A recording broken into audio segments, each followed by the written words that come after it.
And good afternoon from Riverside Park. This is Bill Dolan along with Kevin Holden as we bring you the Newton Rams and the Shiloh Generals. It's a beautiful day for baseball, and here to start you with the play-by-play, the other half of the dynamic duo, Kevin Holden. Bill Dolan, thank you very much. And of course, Bill, you mentioned the week that the Rams have had. It's kind of the Sports Illustrated jinx as applied to the state rankings. The Rams got the #1 state ranking yesterday in the newspaper poll. However, since they've gotten the #1 ranking, they've lost 2 games, 1 to Berkmar and 1 to Brookwood, but a good chance to rebound here against a Shiloh team that hasn't done too well in the sub-region this year.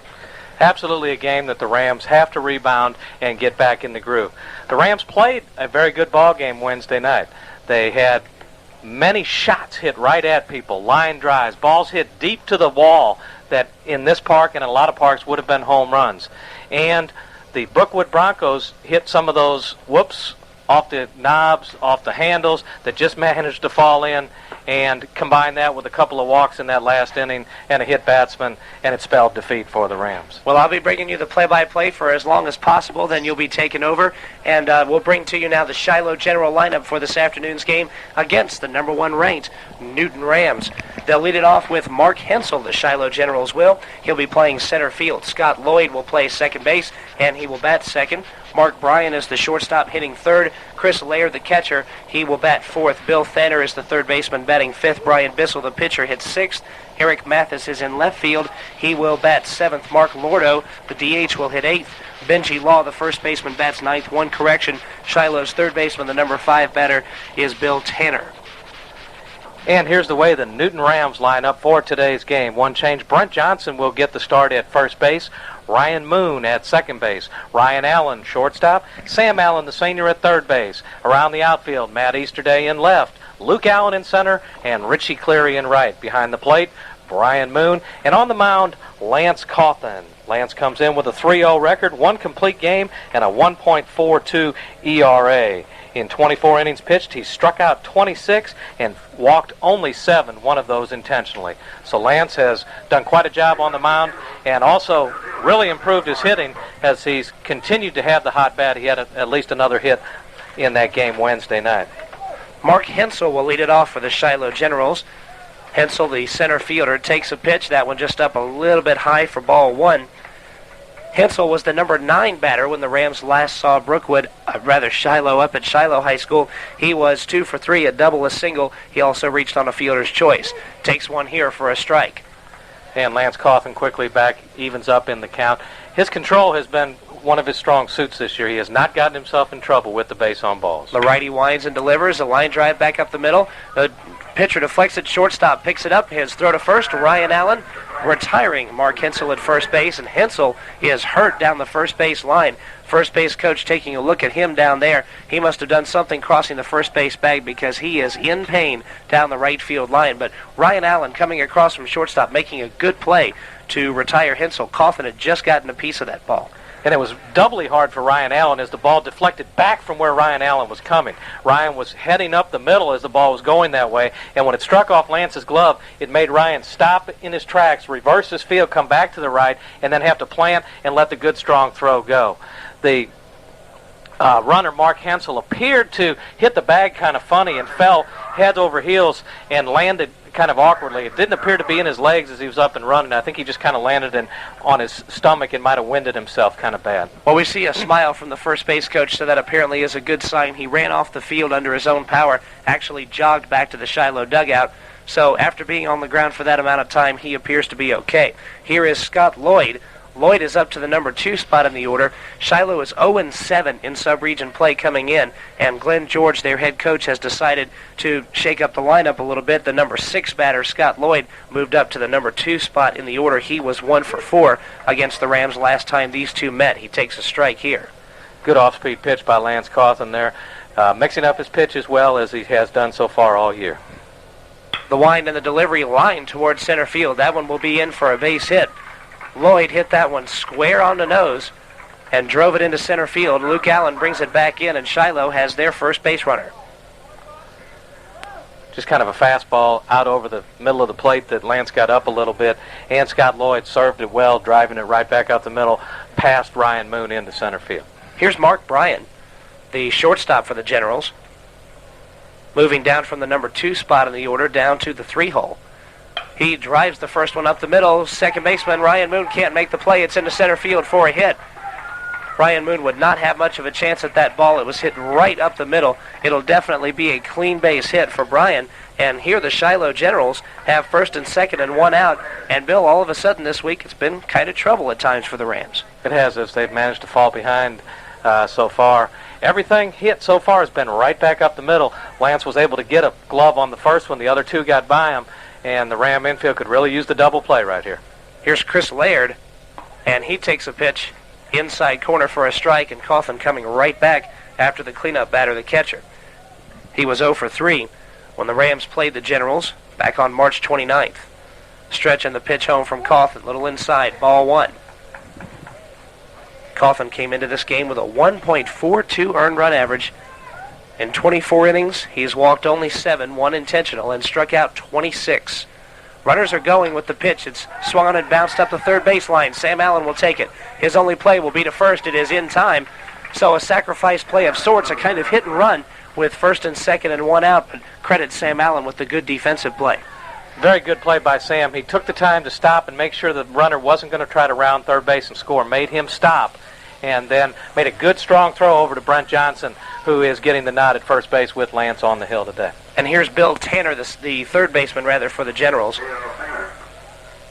Tanner was 2 for 2 with a walk, batting out of the number 3 spot when Shiloh played Newton a few weeks back. Two runners take their leads away from second and third. Tanner takes a pitch for strike 1 on the outside corner. Even an 0-7 team in 8 Quad A South can be dangerous for you, as Shiloh has proven to the Rams right here in the first inning. We're from Riverside Park. It's where we're bringing you this game right here. It is popped up. This pitch to Tanner is into shallow left center field. Drifting over now, Luke Allen in center field can't make the play. 2 runs will score. The throw home is cut off. Stopping at second base is Tanner. It's 2-0 Generals.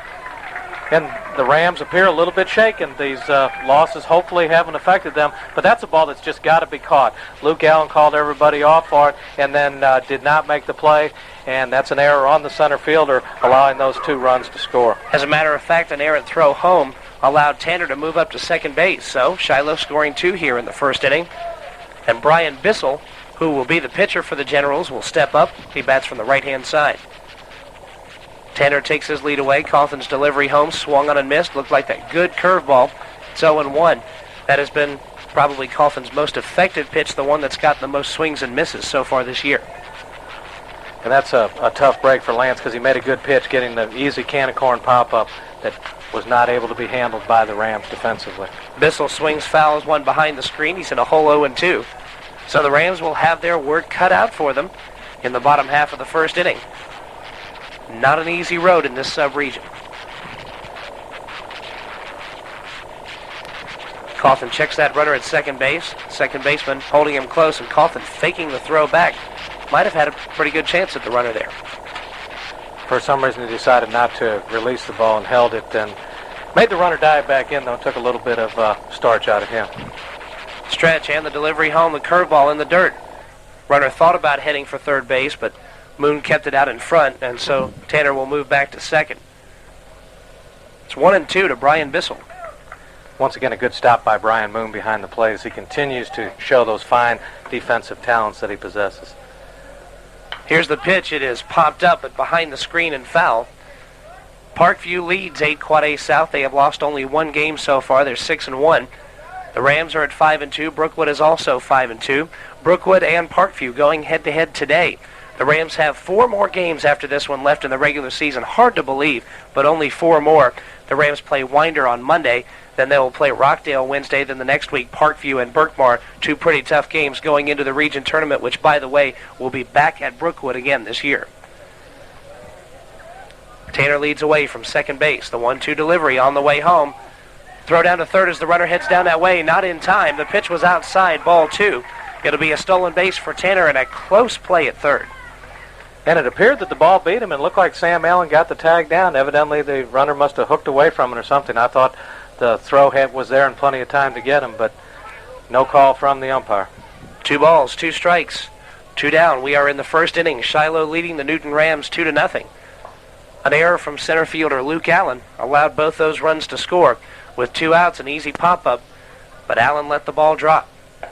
This pitch, missing just a little bit inside and running the count full 3-2.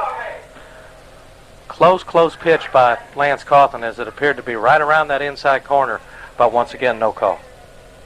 So a payoff pitch on the way to Bissell. Here it is. He just gets a piece of it, fouls it off, and the count remains full 3-2.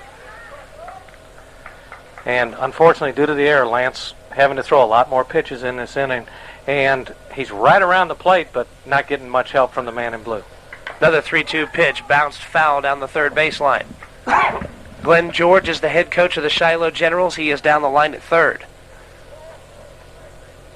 Lance Coughlin coming out here in the first inning, both the runs unearned because of the error from Luke Allen. The Rams' next game Monday against Winder Barrow will be at 5:30. And that'll be, of course, will be at Winder Barrow High School. 3-2 pitch on the way, swung on and missed. So Coughlin retires the Generals, but 2 runs on 2 hits. The error from Luke Allen very costly here. 1 man left on base. We have played a half inning. Your score is Shiloh 2 and the Newton Rams coming to bat.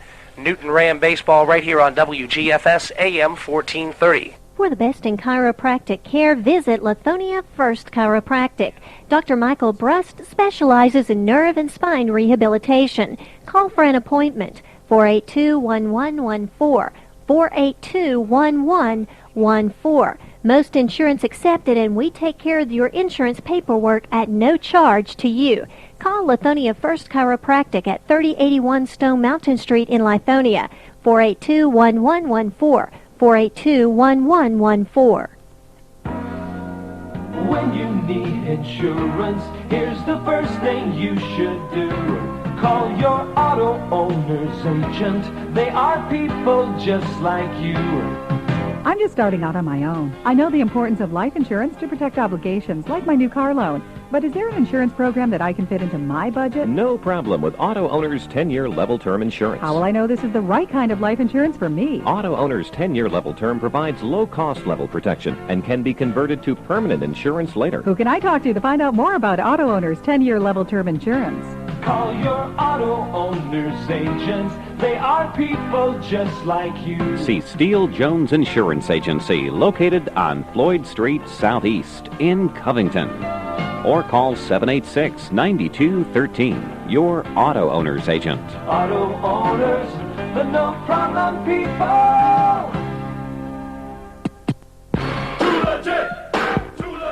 And welcome back to Riverside Park, Newton Ram baseball. We head to the bottom of the first inning, and unfortunately, the news is not good. Here with the play-by-play, Kevin Holden. Well, Bill Dolan, right now the score 2-0 in favor of the Shiloh Generals, so the Rams will have some work to do here in the bottom half of the first, and here is the lineup that they will run out there against Brian Bissell and the Shiloh Generals. It starts with Ryan Allen at shortstop. Brian Moon, the catcher, will hit second. Luke Allen in center field will bat third. Richie Cleary in right field hits cleanup. Sam Allen at third will bat fifth. Lance Coughlin, the pitcher, hits sixth. Brent Johnson will play first base. He will bat seventh. Ryan Moon at second base hits eighth. Matt Easterday in left field rounds out the Newton order.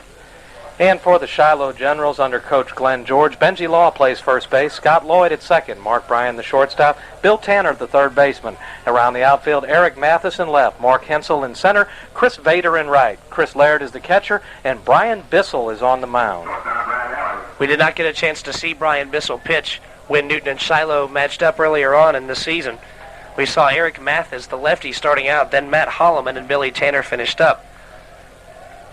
Bissell is a right-hander. His wind and first pitch to Ryan Allen is down low, ball one.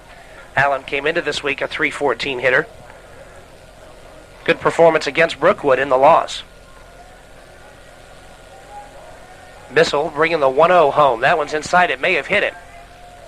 If it didn't miss by much. It's 2-0. Really inside. I thought I saw a uniform move as it went by, but Ryan not saying anything and the umpire not calling it, so evidently it was just the breeze that caused the uniform to ruffle. The on-base average has been there, no doubt, for Ryan Allen so far this year. Another one up high, 3-0. Bissell even had some trouble in warm-up tosses, throwing some strikes. A lot of pitches were up high, up about letters high or even higher. The wind, the 3-0 pitch on the way. That one's up high. Ball 4 on 4 pitches. The Rams have a base runner and a chance to make back at least half of this lead of the Shiloh Generals. And Ryan Allen continuing his good job as leadoff hitter, getting on base. You mentioned his performance Wednesday night. We gave him kudos as a player of the game. He had 3 base hits in that game and sparkled in the field defensively. Made some excellent plays. Well, he'll be at first base here, and the Rams could use a little something out of him and the bat of Brian Moon. Throw to first base. Ryan Allen is back in. Moon, going into the Berkmar game on Monday, was hitting .321 with a home run, 12 RBI. Last time that Newton played against Shiloh, Moon had a 3-for-4 performance with a couple of runs scored and a pair of doubles. He drives one here past the first baseman. It will be a base hit, right field. Ryan Allen goes for third base. He will be in there standing up. Rams have runners at the corners. Brian Moon, a good piece of hitting. And in kind of a hit-and-run mode there, Ryan Allen was off to the races, and Brian drove it right past the first baseman, between the first baseman and the second baseman, into the hole, and that's going to be it for the pitcher. Well, it took 2 batters, and that's it. And Brian Bissell is history, and Eric Mathis is going to come in and pitch. Mathis was the left-hander that the Rams saw last time around, and frankly, Brian Bissell wasn't fooling too many people, and Glenn George wants anything possible to beat the Newton Rams and pick up that first sub-region victory. So Eric Mathis will be into the game, and so we take a rare bottom half of the first inning pitching timeout. Newton Ram baseball on WGFS, AM 1430. If you bury your nose in a cloud of sawdust and breathe deep, you're going to get choked up. Unless you're the new Husqvarna 36 chainsaw with air injection filtering, now available at Coast to Coast Home and Auto. Husqvarna's exclusive air injection saws run up to 20 times cleaner than any other saw on the market. With the Husky 36, you can work harder and longer without stopping for a filter change. What's more, an ergonomic design means that you can last nearly as long as your Husky. An angled front grip puts you in a comfortable working position that's less prone to fatigue, and vibration is kept to a minimum by separating the handles and engine unit. At only $199.95, you can't buy a better saw for home or farm than the Husqvarna 36 with air injection. So to keep your nose clean, stop by Coast to Coast Home and Auto on the Square in Covington to see the 36 and our entire line of quality Husqvarna products. Charles Evans Nissan refuses to be undersold. We will meet or beat any advertised price on any in-stock unit. If you are tired of high pressure and the runaround, come to Charles Evans Nissan in Conyers. We put the fun back into buying a car. Charles Evans Nissan is located at 1420 Iris Drive in Conyers. 922-7600. Remember, Charles Evans Nissan. We won't be undersold. That's 922-7600. And welcome back to Riverside Park. The Shiloh Generals already with a pitching change. Here to tell you about it, Kevin Holden. Okay, the new pitcher is Eric Mathis and Bill Dolan. We thank you very much. First pitch to Luke Allen is taken for a strike on the outside corner. Luke Allen up there with first and third, and nobody out in the first inning. So the line on Brian Bissell is quite short. He did not retire a batter. He faced 2, walked 1, gave up the hit. And both runners on, his responsibility. Luke Allen here swings and misses at an off-speed pitch from the lefty. The count is 0-2, and Luke Allen once again struggling against the left-hander here, Eric Mathis. Luke really has struggled as of late against the lefties. He probably more so than anyone has had trouble since he does not turn around. And Brian Moon is not able to get much of a lead off of Mathis. That pitch well outside, delayed steal from Moon. The throw will instead be to third base where Ryan Allen is standing on the third base bag. Give Moon a stolen base, and the delayed steal gives him yet another swipe of second base. He has had that happen quite a bit so far here in 95. Puts runners at second and third. Still nobody out, and the 3, 4, and 5 batters up there. Pitch to Allen is up way high, 2-2. Mathis started out fairly well against the Rams in the first game, but it didn't take long for the Rams to catch up with him and eventually knocked him out in a couple of big innings. Pitching from the stretch despite the second and third situation, and Luke Allen swings and misses an off-speed pitch breaking down to him, and he was bailing out away from it. That's out number 1. And Luke continued to have problem with that slow breaking ball from the lefty. His batting average is probably 200 points higher from against a righty than it is against the lefty. Well, here's Richie Cleary. who has hit pretty well against both sides this year. Cleary, a right-handed batter, came into the week at a 278 clip, 3 homers, 12 RBI. Swings at the first one and misses. It's 0-1. Cleary definitely the Rams' biggest long ball threat, and with 2 on, one long ball could make it 3-2 Rams. We are in the bottom of the first. Stretching the pitch home, he lines one foul down the right side, making the count 0-2. And the 2 losses this week have been a story also of missed opportunities by the Rams. This is another one of those opportunities. Runners at second and third, nobody out. They have to get something out of this inning. Yesterday's newspaper listing the Rams as the new #1 team in the state of Georgia in Quad A baseball. 0-2 pitch to Cleary, up high and outside, ball 1. But the Sports Illustrated jinx kind of fits here as the high school baseball poll jinx, I think is what it should be called. The Rams losing by 1 run on Monday and a run on Wednesday. They trail by 2 here in the first inning in this Friday game. He swings and misses, does Richie Cleary. Good off-speed pitch just outside the strike zone, and that's the second out. And Richie also having problems with slow, junky, particularly left-handers. Throw him a fastball, and he's up there teeing off on it. Now it comes up to Sam Allen to see if the Rams can get anything out of this inning. Sam came into the week at 263. He swings at the first pitch and pops it up right behind second base. Mark Bryan is there. He'll make the catch. And the Newton Rams have squandered a big-time opportunity here. Stranding runners at second and third. They were there with no one out. But Eric Mathis came in to slam the door on the Rams here in the first after the early pitching change. No runs, a hit, 2 men left on base. We have played an inning, and the Shiloh Generals lead the Newton Rams by a score of 2-0. Newton Ram baseball on WGFS AM 1430. It's April's Best Buys of the Month, going on now at Mayfield Ace Hardware. A Wedco 2.5-gallon polycan, only $2.77. Ace long-handled shovels, $9.99 each.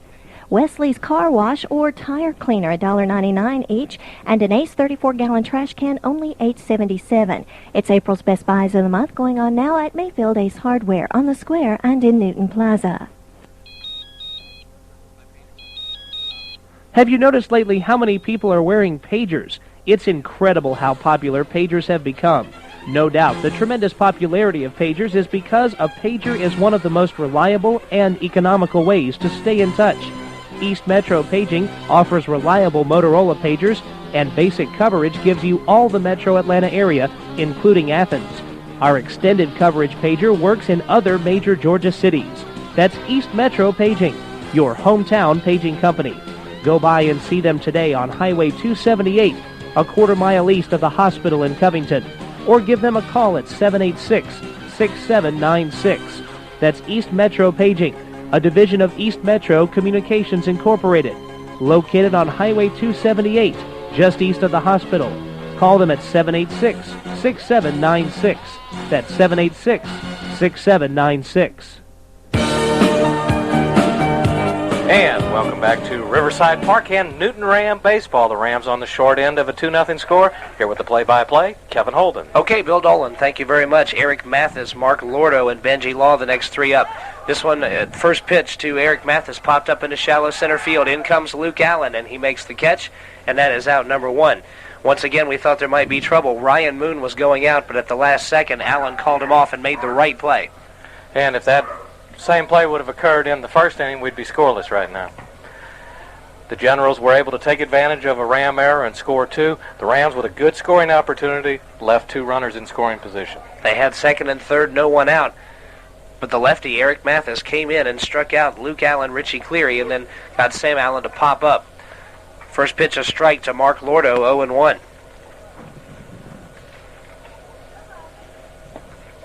Lordo takes one down low, ball 1. He did not have the chance to hit in the Shiloh-Newton game back on March 29th. Came in to play third base as a defensive replacement late in the game. Swings at this one and drives it past Sam Allen. It's into left field. That'll be a base hit for Mark Lordo. Sam Allen, with a dive, managed to get a glove on it as he was prone, knocked it down and kept it from going down into the corner. Ryan Allen hustling over, picked it up to keep him at first base with a single. And now we'll see Benji Law. First baseman for Shiloh is down in the number 9 spot.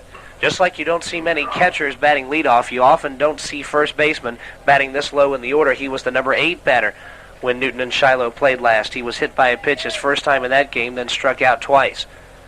Drives one here to right center field. Over comes Luke Allen. He'll make the catch in right center. Scrambling back to first base is Lordo, and Allen showing his good speed in center field to make that catch. And that looked a little bit more like the Luke Allen we're used to seeing. He had the perfect jump, was off with the crack of the bat, and made a tough play look relatively easy, and thought for a moment about gunning the ball over to first base as the runner, Mark Lordo, was about halfway in between, but thought better of it and just sent the ball into second base. He can leave it up to Coughlin and the rest of the defense to retire Mark Hensel, the center fielder. He grounded out his first time. Takes a strike here, 0-1, the off-speed pitch from Lance Coughlin. And a good pitch as Lance gets ahead in the count. That's a key for Coughlin. He pitches much better when he works ahead in the count. 0-1 pitch. Missing. No, it caught the inside corner for strike two. Moon bobbled that ball for just a moment, and the home plate umpire delayed the call of the second strike. But it's 0-2, and Coughlin well ahead here of Mark Hensel. Runner leading away from first base. He is going on the 0-2 pitch. Outside, ball one to throw down. Not in time. A stolen base for Mark Lordo, the second in 2 innings from the Shiloh Generals. And not many people have been stealing on Brian Moon this year, Bill, but Shiloh has been pretty successful here. Well, we talked about the play in the first inning, the steal of third, where it looked like the throw might have beat him. That time, Brian, not with one of his better throws, bounced down there. His brother, Ryan, appeared to catch the ball, but then dropped it as he was making a tag, so it was kind of close. Here's a ground ball towards shortstop. Ryan Allen on 2 hops, throws it past the first baseman and over the fence and down the right field line. Lordo will come across and score.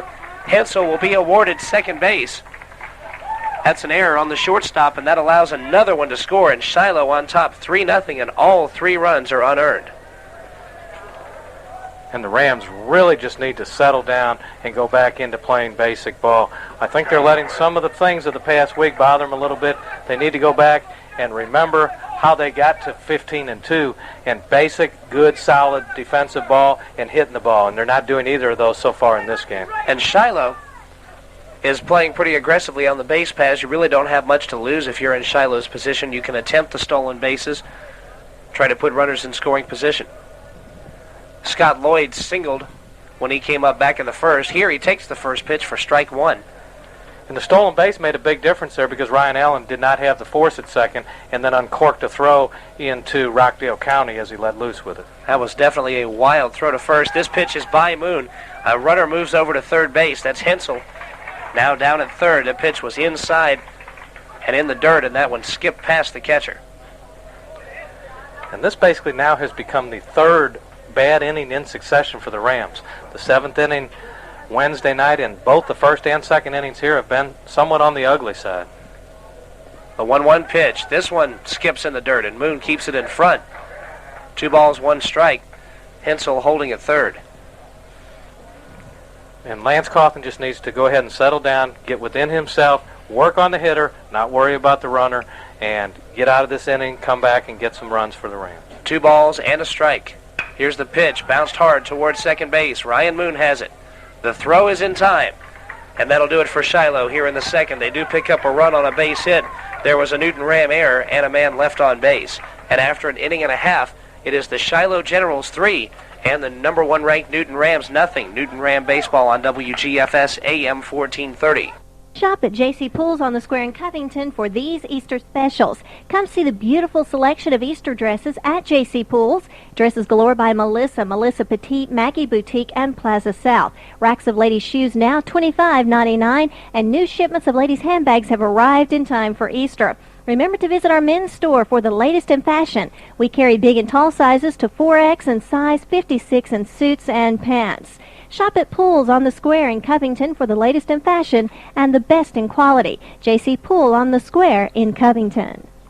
Did you know that termites cause more damage to homes annually than fires, floods, and natural disasters combined? To protect your home from termites and other pests, call Cleary Exterminating at 786-4937. They'll send them packing, termites and beetles, fleas, rats and mice, roaches, and ants. Commercial or residential, we can help get rid of what bugs you. Call Cleary Exterminating on Highway 278 in Covington, 786-4937. At Cleary Exterminating, we make mouse calls. If you're a serious sports fan and you crave serious sports talk, then you need to tune in to WGFS AM 1430 each and every Saturday between 10 a.m. and 12 p.m. for Sports Source Weekly. Todd Q. Chapman and Kevin Holden will be taking your phone calls. We'll be discussing sports topics on the professional level, the collegiate level, and on the local high school level. That's Sports Source Weekly, heard every Saturday between 10 a.m. and 12 p.m. with Todd Q. Chapman and Kevin Holden right here on Newton County's Source for Sports, WGFS AM 1430. And welcome back to Riverside Park at Newton High School. Lance Cawthon, the first man up for the Newton Rams.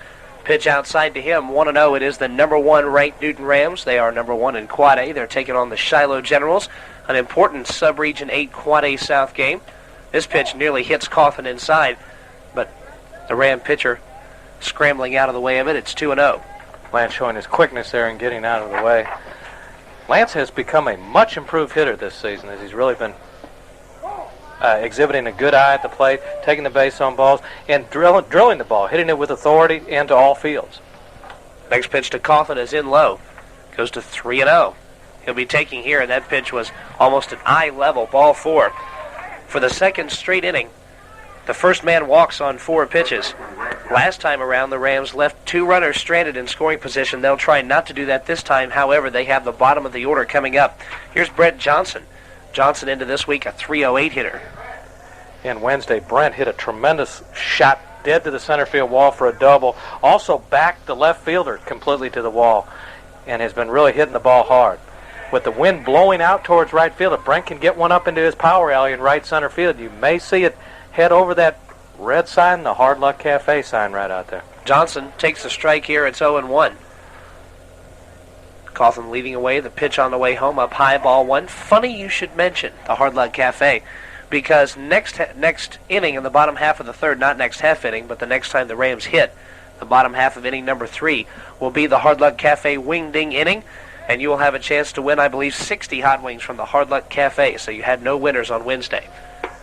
Pitch up high with the off speed. It's 2-1. Hasn't been a winner since back in the South Metro Tournament semifinal game, and we're ready to give away 60 hot wings, perhaps 100 if someone hits a grand slam, Bill. And the way the Rams are going, they could use a grand slam, and whether it be in this inning or the wing ding inning, it would come in handy because they trail by 3 right now. Joe Brassfield was pretty happy with the Rams' play in the Brookwood game. Just seemed that things kind of fell apart on them in that last half inning. This pitch to Johnson in low. It'll be 3-1. And another wide one, and Eric Mathis will have walked the first 2 men that he will have faced here in the second, with Ryan Moon and Matt Easterday on deck. Appears to have lost a little bit of his control here, as he's only thrown 1 strike in 8 pitches. 3-1 on the way home. Johnson swinging, fouls it back to the screen, makes the count full at 3-2. And Brent felt like he really had a pitch he could drive, and was a little down low in the strike zone. It might even have been a ball. He wasn't able to really get around on it good and fouled it back to the screen. Lance Cawthon at first base without a stolen base attempt in this season. He is taking his lead away with the lefty out there. Now a throw to first base, the first time that Mathis has thrown over there. Cawthon is back in. And with a 3-2 count, not a bad idea. A lot of times when the runner's going, it'll be on a 3-2 count. Mathis checking the runner, coming to the belt, and on his way home, it's a swing and a miss. Here's a throw down to second base. Cawthon is safe at second base. He got in just under the tag of Scott Lloyd, the second baseman, and Lance Cawthon has a stolen base. It was almost a strike him out, throw him out play. The strikeout for Johnson, and Cawthon made it down there in time, and like we said, the ball beat him, but he slid under the tag. The second baseman had a little bit of trouble coming up with the ball, and it kind of laid on the ground. He wasn't able to come up with it clean. But whenever the runner is going, no matter what happens, unless the umpire were to have called him out and then the ball be dropped, the runner gets credit with the stolen base. So credit Lance Cawthon with his first stolen base. He's perfect on the season. And I'm sure we'll be very happy about that for a long, long time. Ryan Moon, the second baseman for the Newton Rams, now has a chance to drive him in from second base. The younger Moon came in a 158 hitter into this week's action. Takes the first pitch outside and just a little bit low. Eric Mathis likes to throw an overhand curveball, mixes in the occasional fastball, and quite a few changeups from what we've seen so far. A lot of off-speed junk pitches from the lefty. He brings the next one home, and this one is a called strike on the outside corner. Mathis has already struck out 3 Rams in his 1 1/3 innings so far.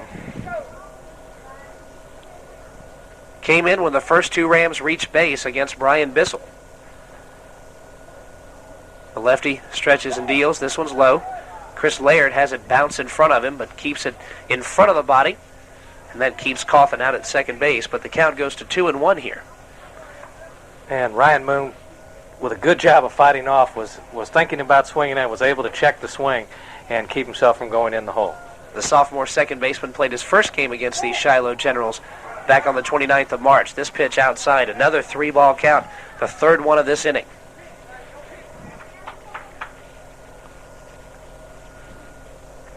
A strong wind blowing out towards right field. And usually you see that earlier in the season. It's kind of surprising to see that strong wind this late in the season. 3-1 pitch driven hard up the middle. It's past the shortstop. It'll be into center field for a hit. Lance Coffin is way down the line at third base. They may have him hung up. Throw back there, and he is out. Here's a throw to second base. And out there is Ryan Moon, in a comedy of errors for the Newton Rams. Lance Coffin had been given the hold sign. Coffin going around third base when about 2/3 of the way down the line. Kind of went through the hold sign, and by the time he was able to get back to third base, they threw him out. Ryan Moon believed that there were 3 outs. He just started walking toward the dugout, and the second baseman tagged him out. One of the most unusual double plays you'll ever see. And right now, after 2 innings of play, kind of flat from Riverside Park, it is 3-0. The Shiloh Generals on top of the Newton Rams. You are listening to Newton Ram Baseball on WGFS AM 1430.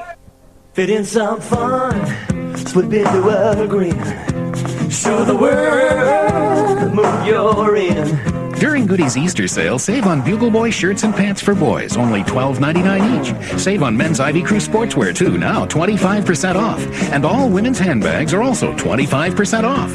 Hop on in and check out the savings during the Easter sale at Goody's Family Clothing. Goody's feels like you. Your guide to lawn care, farming, and gardening is the Farm and Garden Depot on Emory Street in Covington.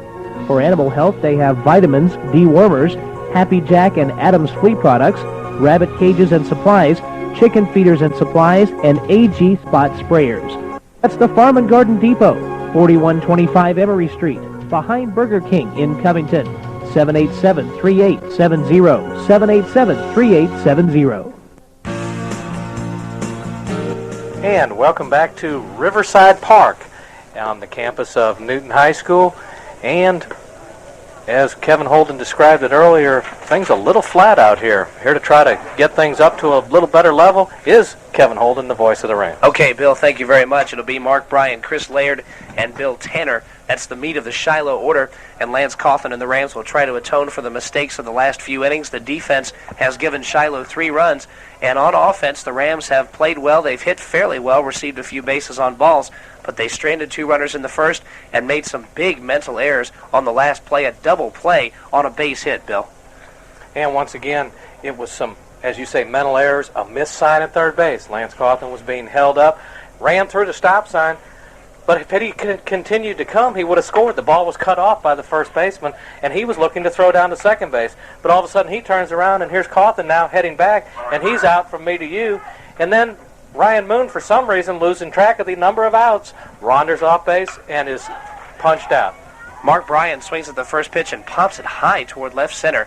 Luke Allen is there calling off Matt Easterday to make the catch for the first out. And right now, a 1-2-3 inning would be just what the doctor ordered for the Rams. They need to go ahead and get back into that groove that got them where they are, and then come in and have about a 6-run inning with probably a grand slam in the wing ding inning and give away those 100 wings to really get them picked back up. Chris Laird takes the first pitch for a strike inside corner. It's 0-1. The Rams suffering a little bit of psychology problem after blowing the 6-2 lead on Wednesday against Brookwood in the last inning. 0-1 pitch up high, 1-1. Rams were leading 6-2 in the bottom half of the 7th. But as you know, any game at Brookwood isn't over till it's over, and that's exactly what happened. 1-1, bounced foul down the third baseline and past Glenn George, the third base coach. It's 1-2. 4 more sub-region games after this, and then the region tournament. That will be at Brookwood High School and will begin the 29th of this month. And, of course, we will bring you all of that action live on WGFS. At least one of us will be there, and hopefully both. Laird 0 for 1. Right-handed batter awaits the 1-2 pitch. This one in the dirt and outside, 2-2. Looking back on that first game against Shiloh, the Rams had a bad inning and fell behind in that ball game 4-1. So they're about status quo right now.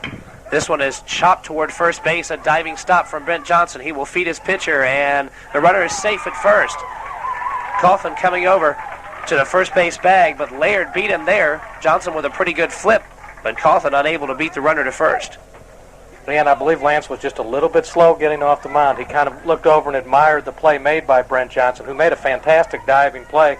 And Johnson actually had to wait to toss it to Lance, as he was a little slow getting there, and the runner did get in just about the same time Lance Coughlin got there. So Laird at first base now, and here's Bill Tanner.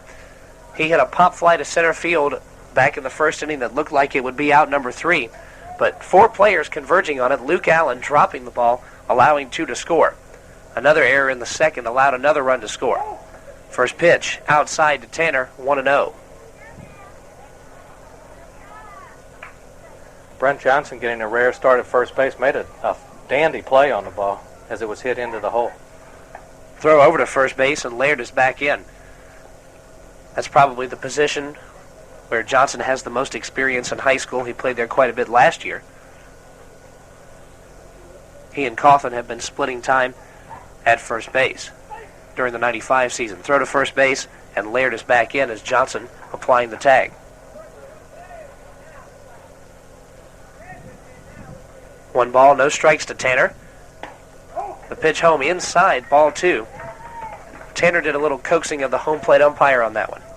Certainly did. That pitch was maybe an inch or 2 off home plate, and Tanner bending down like it was about to hit him. The 2-0 pitch is popped up on the infield. Sam Allen comes over from third base around the shortstop position, makes the catch in front of Ryan Allen. That'll be the second out. Sam called off Ryan as he was coming across, appeared to have just a little better angle on it. And not to harp too much on the play where Chris Laird reached first safely, but once again, the failure to perform the basic fundamentals, getting off the mound quickly in time, and that's the difference between a base hit and an out, and they could be out of the inning right now. We know that this team is capable of executing the fundamentals. They've missed some this year. They've made a lot of errors. The first pitch swung on and bounced toward third base. Sam Allen will let it roll foul. 0-1. Laird was going on that pitch. We've seen the Rams, though, execute pretty well at certain times their fundamentals this year. Just seems like in the last few games at the most crucial times is when the defense has kind of fallen apart. And hopefully they'll go ahead and get it out of their system in this game early, rebound, and perform like the Rams we've seen perform throughout most of the year. Brian Bissell, the hitter, struck out his first time. That ended the first inning and stranded a runner at third base. Here he's got a runner at first and 2 down. The stretch and the pitch, a swing and a miss. Count is now 0-2 to Bissell. Rams had 40 errors coming into this week's play. That does not count the Berkmar or Brookwood games or the first few innings here. There's a high fly ball to left field. This one will be well foul, but had good distance to it. An inside pitch that Bissell turned on and drove a long way, but fortunately on the Newton Ram good side of the foul pole, that is, the foul side. Moon with the sign. Here's the winded pitch. That one was actually high and tight for ball 1. Maybe he's setting up the low breaking ball now a little better.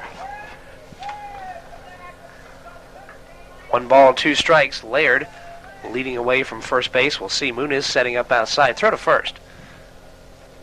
And the Shiloh catcher is back in at first base. Lance has to keep an eye on the runners that got away and got stolen bases. He kind of took his eye off and let him get a pretty good running start each time.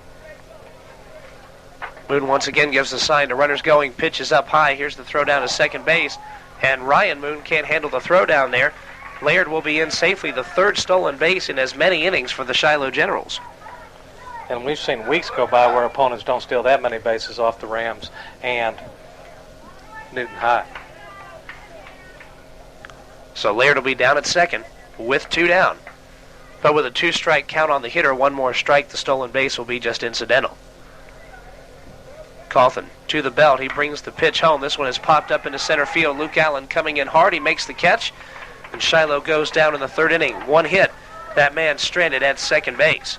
And after 2.5 innings, it is the Shiloh Generals 3 and the number 1 ranked Newton Rams nothing. Newton Ram baseball on WGFS AM 1430. For the best in chiropractic care, visit Lithonia First Chiropractic. Dr. Michael Brust specializes in nerve and spine rehabilitation. Call for an appointment, 482-1114, 482-1114. Most insurance accepted, and we take care of your insurance paperwork at no charge to you. Call Lithonia First Chiropractic at 3081 Stone Mountain Street in Lithonia, 482-1114. 482-1114. If you're a serious sports fan and you crave serious sports talk, then you need to tune in to WGFS AM 1430 each and every Saturday between 10 a.m. and 12 p.m. for Sports Source Weekly. Todd Q. Chapman and Kevin Holden will be taking your phone calls. We'll be discussing sports topics on the professional level, the collegiate level, and on the local high school level.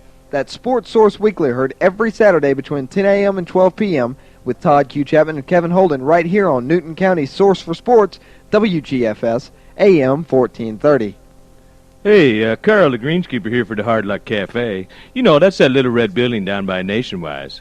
After a hard day hunting varmints on the golf course, I love to stop by and get some hot wings from the Hard Luck Cafe. They've got them all the way from that extra mile up to my favorite, TNT. It's a real Cinderella story how Randy has become king of the wings. So stop by and see Randy or call him at 787-0421. When you do, tell him Carl sent you and maybe he'll give me a free wing or something. Remember, that's 787-0421. And welcome back to Riverside Park and the Hard Luck Cafe. Wing Ding Inning, your chance to win some hot wings. Here to tell you all about it and hopefully get some runs for the Newton Rams, Kevin Holden. It is a nice day and would be a really nice inning to see one of the Rams go yard here. It would pick up 60 hot wings for some lucky contestant in the Wing Ding Inning. If you are not involved in the Hard Luck Cafe Wing Ding Inning, what you need to do is put your name, address, and phone number on a postcard or index card and get it to WGFS. You can write, send it to P.O. Box 869, that is Covington, Georgia 30210. You can also drop it by the studios at 1151 Hendrick Street in downtown Covington, or fax it to us at 784-9892. And the first contestant in the Hard Luck Cafe Wing Ding Inning with a chance to pick up this 60 hot wings is Brandy Salmons of Covington, and Matt Easterday will hit for Brandy Salmons. Matt, without a home run to date yet, but has shown good power to right and right center field, and the wind is blowing that way, so if he gets one up in the air, Brandy Salmons could be taking home a 60-piece hot one. Easterday coming into this week, a .341 hitter. No homers, 8 runs driven in. He's been in that number 9 spot and holding it down quite well throughout the year. First pitch on the way to him, an off-speed pitch up high and away. Definitely a changeup. It's 1-0. And this pitcher has not had great control. The Rams just need to be patient hitters and be a little smarter on the base pass. 1-0 pitch, down low, 2-0. The Rams have certainly had no lack of base runners. Just converting on the opportunities has been the trouble. The 2-0. That one is up high. Ball 3. The first 2 innings, the first batter in each inning walked on 4 pitches. 3-0 the count to Easterday. Eric Mathis, the Shiloh lefty, into the wind of the pitch home. Called strike, inside corner. Easterday took a step toward first base, but no such luck as the home plate umpire rings that one up. He makes it kind of tough with that delayed call. I don't think Matt was trying to show him up. He thought it was a ball. That 3-1 pitch definitely is a ball, high and outside. And on 5 pitches this time, the Rams have their first man on the base paths via the base on balls. And that now becomes the 3rd Ram player to receive the Annie Oakley. And when you get that many free passes, you need to make that pitcher pay for it. Well, the top of the order will have a chance to do just that. Ryan Allen in the Wing Ding Inning will be hitting for Tim and Marilyn Belleville, who live in Social Circle, Georgia. Lefty against lefty. The senior shortstop for the Rams, waiting for the first pitch and taking it for a strike on the outside corner. the lefty Mathis will be able to hold Easterday and keep him close to first base. Matt Easterday 1 out of 2 in stolen base attempts. Stretching the pitch home, Allen is dragged bunting up the first base line, and it is a beauty throw to first. Not in time, and it's down the right field line. Easterday heads for third. Right fielder Vader bobbles the ball in right field, and that will allow Easterday to be in standing up at third base. Ryan Allen safe at first. The drag bunt was not really the sweetest of bunts. It was popped up, but it could not have been hit in a better spot, even though it was popped up. It turned out to be just an absolutely perfect bunt because it hit like a pitching wedge shot, died. The pitcher had to come over and try to throw right through Ryan Allen, was unable to get off a good throw. Credit Ryan Allen with a good bunt, and also some heads-up base running. When the ball got by, he made his turn and started to go, but was watching the play in front of him and stayed at first base. The Rams have lost several runners on the bases, and they need to be running heads-up. Credit Ryan with a good heads-up play there. It'll be a single plus the error, allowing the runner to go to third. Moon, the catcher, will hit for Lynn Jones, who lives in Mansfield, Georgia. First and third, no one out, and Brian Moon will come over and bat from the right-hand side against the lefty. Throw to first base, and Ryan Allen back in. And once again, we've talked about it a few times, kind of dangerous tossing over there with that runner at third because if the ball gets away, it makes it real easy for that runner to stroll on home from third base. Moon singled and stole second base his last time up. Another throw to first, and what was happening there, the reason why Eric Mathis threw to first base, Shiloh's assistant coach is out of the first base dugout and giving instructions to his outfield on how to shade Brian Moon. Mathis didn't realize it, decided to go to first instead of trying to throw something home with the defense out of position. Runner going with the pitch. It's high and outside. The throw to second base will be cut off. Easterday staying put at third base, but a stolen base for Ryan Allen. And that's a play you see happen a lot of times where the catcher acts like he's throwing on through. The shortstop cuts in front of the base and cuts it, but the Rams were not fooled by it. Matt Easterday was going nowhere from third. So now the Rams, once again, runners in scoring position, nobody out. And the number 2, 3, and 4 hitters in the order, and if they don't capitalize here, you don't know how many more chances they may receive. Stretch, the pitch to Moon. It's in the dirt. Laird with a good stop. It's 2-0. And Glenn George has called time, and he is headed out to the mound to talk with Eric Mathis. On a 2-0 count with runners at second and third, no one out here in the third. Shiloh's pitchers have definitely not been effective against the Newton Rams in this game. And the entire infield and catcher out to the mound. The Shiloh Generals like to have a lot of these major conferences, and it tends to stretch out the time frame in the ball games. The first ball game earlier this year lasted a considerable amount of time longer than it needed to due to conferences such as these. And, of course, if a call goes against the Shiloh Generals' way, you can expect to see a long discussion between the head coach and the umpires. Shiloh has a long history of rivalry with the Newton Rams, and this would be one of their biggest rivals, and they would like nothing more, of course, at any opportunity than to beat Newton County in baseball. Moon awaits the pitch from the lefty. It's on the way. It's low and outside. Ball 3. So it looks like the conference didn't do a lot of good because now Eric Mathis behind 3-0 on Brian Moon. The lefty, Luke Allen, on deck. Stretch and the 3-0 pitch. Strike one, inside corner. Allen on deck has had that trouble against the lefties. Perhaps a situation where he has the bases loaded and no one out, if he can come through, will help to raise his confidence. And maybe win someone 100 hot wings. Not bad at all. Mathis taking a look at the runners. The 3-1 pitch is outside, ball 4. And ladies and gentlemen, the tables have been set. Luke Allen, left-handed batter in the wing-ding inning, will be batting for Victor Partee of Covington, Georgia. And Victor, you might have a chance to win yourself 100 hot wings from the Hard Luck Cafe, but of course it will take a long ball from Luke Allen, and right now Luke would take any way possible to reach base. The Rams need to get some runs here and get a bunch of them. First pitch to Luke Allen, swung on and missed, 0-1. Once again, looks like he's taking the head out away against the lefty. Looks like his head is going toward first base. They teach you to keep the head in as you're hitting the ball. It really is bailing out, stepping out, and pulling the head. He just needs to stay in there and make good, solid contact here with nobody out. Takes a pitch here for ball 1. And neither pitcher has gotten much in terms of called strikes in this game. Count even, a ball and a strike, bases loaded, nobody out. Shiloh playing the infield in at the corners, up the middle, thinking about the double play. Allen takes a pitch, it's past the catcher. Here comes Easterday, headed for the plate. He will score on the wild pitch, and the Rams have their first run, and they don't have to pick up some kind of base hit from Allen to do it. It is a wild pitch, and everybody else moves up a base as well. And the only negative thing is for Victor Partee, because his chance for a 100-piece just went down to 60 pieces now. Victor, I think, would still not mind 60 hot wings from the Hard Luck Cafe. I think he would take that without any trouble at all. And Luke Allen wouldn't mind making Victor 60 hot wings heavier, because he could use that home run to help the confidence and his batting average against the lefties. He swings here and misses on the high fastball. Would have been ball 3, but instead it's 2-2. A little bit of lack of discipline there going after that pitch, particularly ahead in the count 2-1. That's a pitch you want to make it be in your zone where you can really hit it, and that pitch definitely out of the strike zone.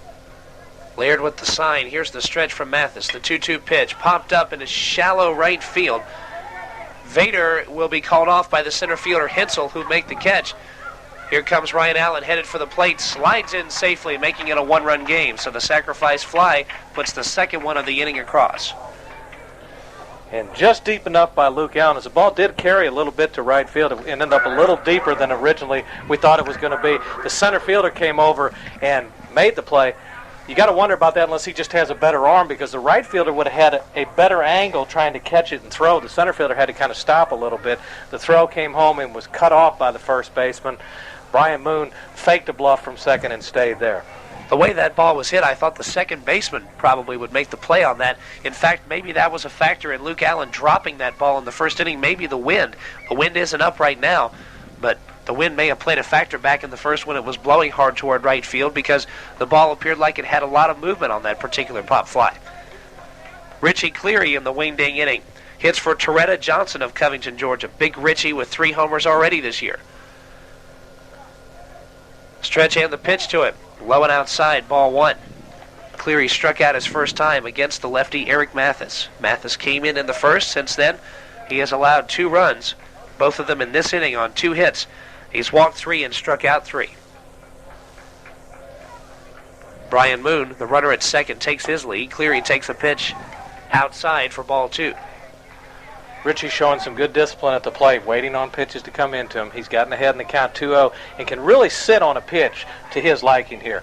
Mathis has been wild. Richie can wait for something he can really jump on. And the 2-0 pitch is a fastball, and Cleary pops it up. Foul territory, first base side. Benji Law is there, and he makes the catch in foul territory. So no damage for Cleary, but for the Rams, 2 runs. They do so on 1 hit, leaving a man on base. And we have played 3 full innings here from Riverside Park. Your score, I'll make it 2 outs in the inning. Sorry, folks. Sam Allen will be the hitter, so we're not out of this yet. I was wrapping up the inning, but only 2 down here. Sam Allen hits for Tracy Rogers of Covington, Georgia. These problems are contagious today. Stretch, the pitch home, swung on and missed from Sam Allen. That one a little outside the strike zone. It's 0-1. And all the Rams trying to do everything themselves. Sam up there lunging at a pitch that he couldn't have hit if his bat was a foot longer. Needs to just settle down and stay within himself. 0-1 pitch on the way to him. This one is bounced past the diving third baseman Tanner into left field. Here comes Moon. He is headed for the plate. The throw is up the line. Moon is safe at the plate. Sam Allen will move to second on the play, and the dugout comes out to greet Brian Moon, who has scored the tying run here, and it's a good thing there weren't 3 down in the inning, Bill Dolan. Absolutely, and that's going to get the Rams right back into the ballgame as they knotted up here. Sam Allen, after not looking too good, got a pitch inside that he was able to rip, and he pulled it into the hole. That play at the plate was a little closer than it looked like. I was surprised Brian came in standing up. Gave me the shakes, reminding me of 1968 and Lou Brock coming in, standing up at home plate and being tagged out. But fortunately, the catcher dropped the ball. Plus, I think Brian beat it anyhow. Here's Lance Coffin. Claudia Hillman, the contestant in the wing-ding inning. This pitch is past Laird. Here goes Sam Allen headed for third. There will be no throw. So Sam Allen moves up a base. We'll check the official ruling on that. And that's going to be a wild pitch as the ball hit in the dirt and got away, and then Sam took off. Sam able to do one of his patented head-first slides. Only about 8 feet 6 inches on the skid meter, though. Sure, that will improve as the day goes along. This one is bounced hard and high on 2 hops. Behind the second base bag, Brian has it. His throw to first is on a hop, but Benji Law with the good scoop at first base. And let me try this once again. That'll do it for the Rams here in the wing-ding inning, the third. The Rams do pick up 3 runs in the inning. They do so on a pair of hits. They leave a man on base. And after 3 innings of play, we are tied at 3 apiece from Riverside Park. Newton Ram baseball on WGFS, AM 1430. Hey, Carl, the greenskeeper here for the Hard Luck Cafe. You know, that's that little red building down by Nationwide. After a hard day hunting varmints on the golf course, I love to stop by and get some hot wings from the Hard Luck Cafe. They've got them all the way from that extra mile up to my favorite, TNT. It's a real Cinderella story how Randy has become king of the wings. So stop by and see Randy or call him at 787-0421. When you do, tell him Carl sent you and maybe he'll give me a free wing or something. Remember, that's 787-0421. Charles Evans Nissan refuses to be undersold. We will meet or beat any advertised price on any in-stock unit. If you are tired of high pressure and the runaround, come to Charles Evans Nissan in Conyers. We put the fun back into buying a car. Charles Evans Nissan is located at 1420 Iris Drive in Conyers, 922-7600. Remember, Charles Evans Nissan. We won't be undersold. That's 922-7600. And welcome back to Riverside Park, Newton Ram baseball. It's a brand new ball game as we head to the top of the 4th. Kevin got you 3 runs to tie it up. Now he has to see if he can hold them. And here he is, Kevin Holden. Thank you very much, Bill Dolan. I'll be headed back to baseball school shortly, and you can take the play-by-play right after this half inning. Eric Mathis, Mark Lordo, and Benji Law, the next 3 due up here for the Generals against Lance Coffin and the Newton Rams. We are tied at 3 apiece. First pitch is in the dirt to Mathis. A 1-0 that looked like the curveball from Coffin. Mathis flied out to center field back in the second inning, his first time up. And this is a good inning once again for the Rams to come back to basics and just do what they need to do, get it 3 up, 3 down, come back in and start batting around again. Coffin coming right down the middle there for strike 1. 1-1 pitch on the way as Mathis, the lefty, awaits. He swings and misses at a low curveball, 1-2. Once again, another swing and a miss, and Coffin's curveball mighty effective. It's really getting some good bite on it now, and that pitch definitely out of the strike zone, but it fooled Mathis badly. This one just misses low, 2-2. Rams with 3 runs last inning. Once again, the Hard Luck Cafe wing-ding inning turns out to be productive in terms of runs scored, but not necessarily in terms of home runs, and the jackpot will be 60 when the Rams play next. That pitch swung on and foul tipped, and apparently Moon hung on to that one. Eric Mathis with a few extra words for the home plate umpire, as Glenn George also is talking with the home plate umpire. They'll check with the umpire at first base. Mathis, they're saying that he foul tipped the ball. Mathis and Glenn George are both saying that Mathis foul tipped the ball and that it bounced before Moon picked it up. And they're going to give that call to the Shiloh Generals, and the Newton Rams won't have any protest over that one. Kevin, something happened there that I'd like to comment on. The home plate umpire didn't have a good view, went down and asked the other umpire, got the correct ruling, and made the call. And that's what you like to see. You can't see everything from the particular angle. Utilize that other umpire. Apparently it was a foul tip that hit the ground, and Brian Moon then caught it. 2-2 pitch low. The 3-2 pitch popped up. Here comes Luke Allen from center field over to right center, and he'll be there to make the play. And that, folks, is out number 1. So Mathis flies out for the second time. Not a strikeout in your book, but a fly out, and everyone is just a little bit off, I think, as far as in the first couple innings, the Newton Rams had some troubles on the base paths and even umpires and announcers getting into it. Mark Lordo, the DH, will be the next man up. He singled and scored back in the second inning. Shiloh with 3 stolen bases in this game in only 3 innings. First pitch inside to Lordo, 1-0. And oftentimes we'll see several games in which there aren't any stolen bases by the opposing team.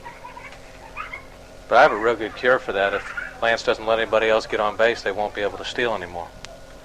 Sounds like a good plan to me. Perhaps we'll relay that to the Ram battery. This pitch is in low, 2-0. I don't think Cawthon or Moon would mind. Shiloh might, though. Tough pitch there by Lance Cawthon. Appeared to be right about at the knees, but once again the umpire with a little bit of squeeze. The 2-0 pitch, a fastball high and tight, makes it 3-0. Lance Cawthon has not walked a batter yet in this game. He has struck out one. In a pretty big situation at that. And that pitch is up inside for ball 4. There's the first walk from Lance Cawthon. And Benji Law is the hitter. Drove one towards center field last time, but Luke Allen used his speed to haul it in. He has caught 5 fly ball outs in this game and dropped a 6th. And several of the first balls hit by the Shiloh Generals were up the middle. They're trying to take everything right back up the middle, which is not a bad plan when you have a pitcher like Lance Cawthon who is right around the plate and throws a lot of breaking balls. Swing and a miss from Benji Law. It's 0-1. He did not have a good swing at that pitch, which was outside and just a little bit low. Mark Lordo did have a stolen base his last at-bat, so we'll keep an eye on him. 0-1 pitch, a little bit inside for ball 1. Benji Law also flied out to center field back in the second inning. Lordo leads away. Here's a throw over as Johnson applies the tag. However, Lordo is back in.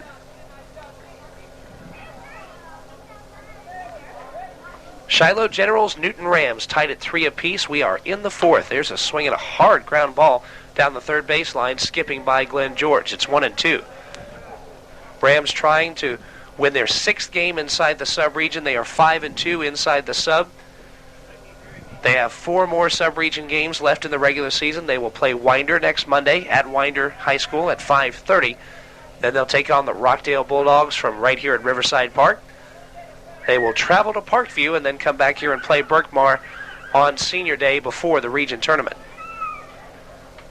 1-2 pitch is driven towards center, and guess who's there? Luke Allen, and he makes the catch. It is the 6th time in 3 2/3 innings that he has caught a fly ball. That one kind of froze Luke in his tracks a little bit. That line drive hit dead straight at you is the toughest ball to judge for an outfielder. He started back, which is the best move to make. And then he was able to realize that he needed to come in and came in. Played it very well on a very tough chance. The Generals must have thought that there was a weak spot in center after that misplay in the first inning, but Mr. Allen has definitely atoned for himself in center field, making 6 catches in just over 3 innings. Throw to first base. Lordo is back in, standing up. Mark Hensel 0 for 2 in this one. He was stranded at third base back in the 2nd after reaching on a 2-base error by the shortstop Ryan Allen. And the first pitch to Hensel is inside. And Hensel, like several other of the general batters, everything that comes inside, they try to duck, trying to get the assistance from the umpire on the call. Stretch the 1-0 pitch. This one popped up shallow right field. In comes Cleary, and he's got it for out number 3. Shiloh, no runs, no hits here in the 4th. They leave a man on base. And after 3.5 innings, your score is 3-3. The Newton Rams and Shiloh Generals tied. Newton Ram baseball on WGFS AM 1430. When you need insurance, here's the first thing you should do. Call your auto owner's agent. They are people just like you. Are you age 55 or older? We've reduced the cost of auto owners' homeowners insurance 20% in Georgia. Here's why. Our statistics show mature homeowners have fewer and less costly losses. So if you're 55 or older, it's only fair to charge you less for your homeowner's insurance. For mature homeowner savings, see your no-problem auto owner's insurance agent. Call your auto owner's agents. They are people just like you. See Steele Jones Insurance Agency, located on Floyd Street, Southeast in Covington. Or call 786-9213. Auto owners, the no-problem people. And welcome back to Riverside Park at Newton High School. It is the Newton Rams and Shiloh Generals tied at 3. And as we go to the bottom half of the 4th, we turn the play-by-play duties over to Bill Dolan. Thank you, Kevin Holden. For the Rams in the bottom of the 4th inning, it'll be Brent Johnson, Ryan Moon, and Matt Easterday, the 7, 8, and 9 hitters in the lineup as the Rams try to break this 3-3 tie. They got behind early, as they have done in many of their last couple games, but have rallied to tie it, and now waiting to take the lead. Brent was a strikeout victim his first time at bat with runners on base, and he steps to the plate now. The lefty brings the first one home to Brent, and it's a ball down in the dirt. He's ahead in the count now, 1 ball and no strikes. Eric Mathis relieved in the first inning after the first 2 Rams reached base. Here's the next one. That's a little low and inside, and Johnson ahead 2 balls and no strikes. And the Rams being more patient at the plate, very important for them against this lefty, who since coming in the first has already walked 3. And several times this season, a Ram has hit a home run the inning after the wing-ding inning. Perhaps we can see that happen here in the 4th inning. And there's a called strike to Johnson, a fastball on the outside corner at the knees. The count now 2-1. Eric Mathis, the lefty, goes into the wind and brings the next one. That's going to be high and away, and that makes the count 3-1. One factor that may help some of the Ram hitters is the wind temporarily has been kicking up toward right field. That may help the folks that go toward right and right center. And there's a little nubber off the end of the bat, foul and out of play down the first base line. And the count is now full, 3-2, on senior first baseman Brent Johnson. Brent hit the ball very well Wednesday night as he had a double off the center field wall and also drove one deep to left center. Here's the payoff pitch, and it's popped up into shallow right field. The right fielder coming on, and he makes a good running catch. Chris Vader came and got it and puts away Johnson for out number 1. And I think that ball may have moved a little bit because of the wind, because the right fielder Vader had nearly the last second came in to make the play, and the other 2, Scott Lloyd and Mark Hensel, that were converging on it, got out of the way for him. But thought it may have been the center fielder's ball at first, but the wind may have blown that toward right. Wind really appears to be blowing towards right. That's going to bring second baseman Ryan Moon to the plate. And here's the pitch to him, and that ball's hit towards left center field, and that's not going to be caught. It's going to get down and cut off by the center fielder. Moon halfway and holds, and Ryan Moon with his second base hit of the ball game. And that one was well hit right on a line, right on the nose, and in fact, Hensel was shading Moon a step or 2 toward the left center field gap. Otherwise, that might have had a shot to go to the wall. And Ryan Moon, when he first hit it, thought it was going to get down and go to the wall. I think, once again, though, the wind held that up a little bit and allowed Hensel to get over and cut it off. Otherwise, I think that ball's down and to the wall. But the Rams with a runner on for Matt Easterday. Ryan Moon with a short lead at first. And Mathis brings the first one home to Easterday. Tries to check his swing, does not. Strike 1. Easterday, his first time up, scored the first Newton Ram run. And that one was on a wild pitch. The Rams with some good heads-up base running. They had some troubles in the first 2 innings, but in the 3rd they took care of that. They hope to continue that here in the 4th, and already a base runner. Easterday with 1 strike in the count. And a pitch out, and it gets away off the glove of the catcher, Chris Laird. And Ryan Moon will stroll down to second base, and that's a weird play, Kevin Holden. This would make the highlight reel. I have a feeling much of this game would make the highlight reel in terms of the plays that have been made. That pitch was a pitch out. It hit off the end of Chris Laird's glove, the very tip of it, then hit off his shin guard, if I'm not mistaken, and down the third base line. And Ryan Moon goes to second and might have had a chance to go to third if that had skipped away too much farther. And here's the next pitch to Matt Easterday. That's also in the dirt. And by the way, that pitch on the pitch out, we have to call that a pass ball, as when it hits the catcher's glove like that, he's supposed to catch it. Well, the pitcher threw it intentionally, quote-unquote, wild. He threw a pitch out. It was definitely the catcher's fault. So on one of the pitches probably farthest outside the strike zone, it becomes a pass ball. 2-1 the count to Easterday, and Moon is going, and there's a bunt, and it's a beauty by Easterday. I don't think they're going to get him, and he is safe as he beat it out. The throw back to third, it gets away, and Moon loses sight of it, and Easterday unable to advance. And fortunately for the Shiloh Generals, the ball took a strange bounce off the fence and stayed right there. But credit Matt Easterday with a perfect bunt for a base hit, and Ryan Moon wandered a little too far off a third, dove back in, the throw got away, but a bad break for the Rams. Bill, there's a place down the third baseline where there's a team room and the area kind of juts out. Then the bullpen is behind the fence, which also juts out there. Then a space where it goes back, and there's extra foul territory down the left field line. Just a few feet more, it would have been down that line. The Rams would have scored a run. And Glenn George will call a summit meeting of all of his infielders at the mound. They'll be talking, and of course Ryan Allen will be up there. And we already see Benji Law going toward the dugout, Bill. and they are going to make a pitching change, and we'll be back to tell you all about it in just a moment. You're listening to exciting Newton Ram baseball, the number 1 ranked Rams, right here on WGFS AM 1430. If you want to save money on a great chainsaw, you want the Husqvarna 51. Because right now at Coast to Coast Home and Auto, you can pick up the powerful, reliable, and lightweight Husqvarna 51 for only $329.95. That's a savings of $70. With 3.1 cubic inches, the Husky 51 has the power to do some serious cutting. Thanks to an extra-large air intake and filter, it runs clean and cool. It weighs just over 11 pounds and features a combination choke idle for easy starting. What's more, it has one of the industry's lowest vibration ratings. It all adds up to a saw that lets you do a lot more with a lot less effort. No wonder professional loggers choose Husqvarna. So pick up your own Husqvarna, the Husky 51, and save big. It's just $329.95 at Coast to Coast Home and Auto. Call them at 786-7979 for more information, or see them on the square in downtown Covington.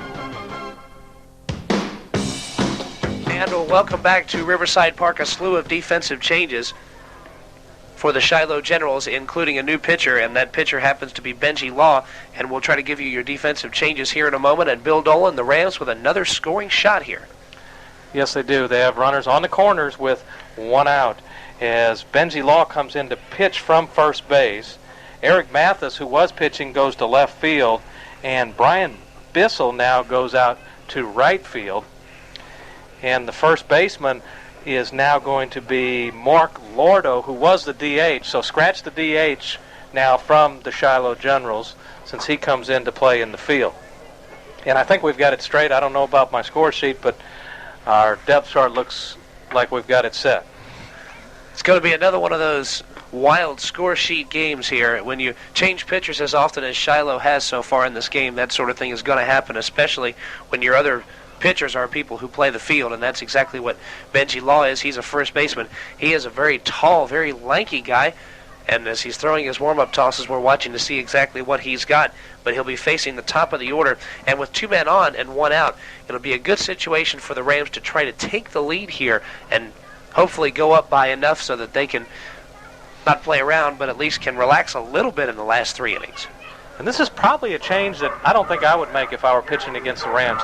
You have Ryan Allen, a strictly left-handed batter, then Brian Moon, who hits better from the left side, and then Ryan Allen coming up, or not, make that Luke Allen, who has had trouble hitting against the lefties, and you bring in a right-handed pitcher. So you got to wonder about the change made here by the Shiloh Generals and Coach Glenn George. Speaking of Ryan Allen, he steps up to the plate, and here's the first pitch, and it's a called strike at the letters on the outside corner. Well, Benji Law appears like he throws a fairly good fastball. At least that pitch looked like it had a little extra mustard on it. But in the off-speed pitches that he was throwing in his warm-up tosses, he bounced a few curveballs. Easterday, and there's a shot into left field by Ryan Allen. That's going to play to run, and Matt Easterday easily into second base. Easterday faked a bluff on the pitch, and Ryan Allen slapped it through the hole into left field to give the Rams the lead. Third straight base hit from the Rams, and right now it looks as if their problems on offense are taken care of. Now they can take care of the problems on defense if they can. They can certainly pick up the win here because the Bats have awakened. They did so the last time they played the Shiloh Generals up at Parents Field in Lithonia at Shiloh High School. The Rams, who had a little trouble scoring, picked up 14 in that game. And Brian Moon steps to the plate in the pitch, low and inside. And Brian appears to maybe be stepping. Oh, and I believe they're calling a balk on the play as both Ram runners move up. So call a balk on the play. Evidently, he did not come set completely before he released the ball, Kevin. Explaining the balk rule is a very difficult thing, but in this case, you have to come set before you begin your delivery home with runners on base and you're pitching from the stretch. And so Benji Law, going to avoid another situation like that happening, he'll go to the windup with second and third. And there's another ball. 2-0 the count now on Brian Moon. Or make it 1-0. I guess they're saying the other was a non-pitch. The infield in for Shiloh. That can help Brian Moon here. Gives him more hitting room. Here's the 1-0, and that ball's drilled off the second baseman's glove into right field. 1 run is home. Here comes Ryan. He'll score easily. and the Rams plate two, and credit the drawn-in infield for that, as Brian Moon slapped it past the second baseman as he was only able to get a glove on it. What was interesting is that Scott Lloyd did just get the glove on it, because if he had been back, he would have easily made the play. In fact, if he'd been back one more step or two, he probably would have made the play. But playing in the exact position where he was, right on the edge of the grass, led to the 2 runs. Baseball is a game of inches. We know it, and it showed itself here. And 4 straight singles now for the Rams, and that brings Luke Allen to the plate. Luke had a sacrifice fly his last time and an RBI. And there's a little dribbler. Brian Moon is off on the play. The throw to first, and he is retired for the second out of the inning. But Brian Moon was breaking with the pitch. He's now down at second base with 2 out. And another man in scoring position, and Richie Cleary will have a chance to drive him home and pick up what would be his first hit of this game. And this particular pitcher, Benji Law, a fastball pitcher, and Richie Cleary, as we all know, a fastball hitter. Cleary waves the war club as he prepares for the first offering from Benji Law, and here it comes. And there's a drive into the left center field gap. Left fielder will not, yes he does. The wind held it up, and Eric Mathis was able to run under it. I thought that was going to drop and get down into the wall, but the wind, the ally of the Generals on that play. But the Rams come up with 3 big runs on 4 hits.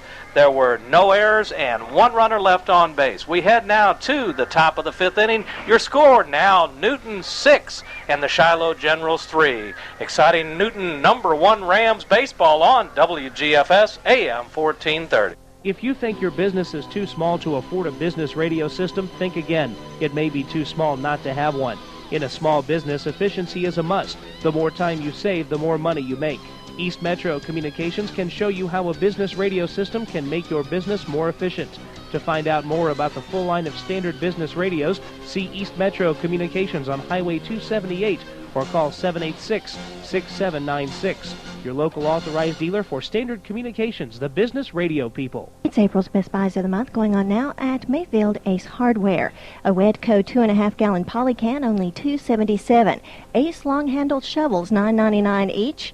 Wesley's Car Wash or Tire Cleaner, $1.99 each, and an Ace 34-gallon trash can, only $8.77. It's April's Best Buys of the Month going on now at Mayfield Ace Hardware on the Square and in Newton Plaza.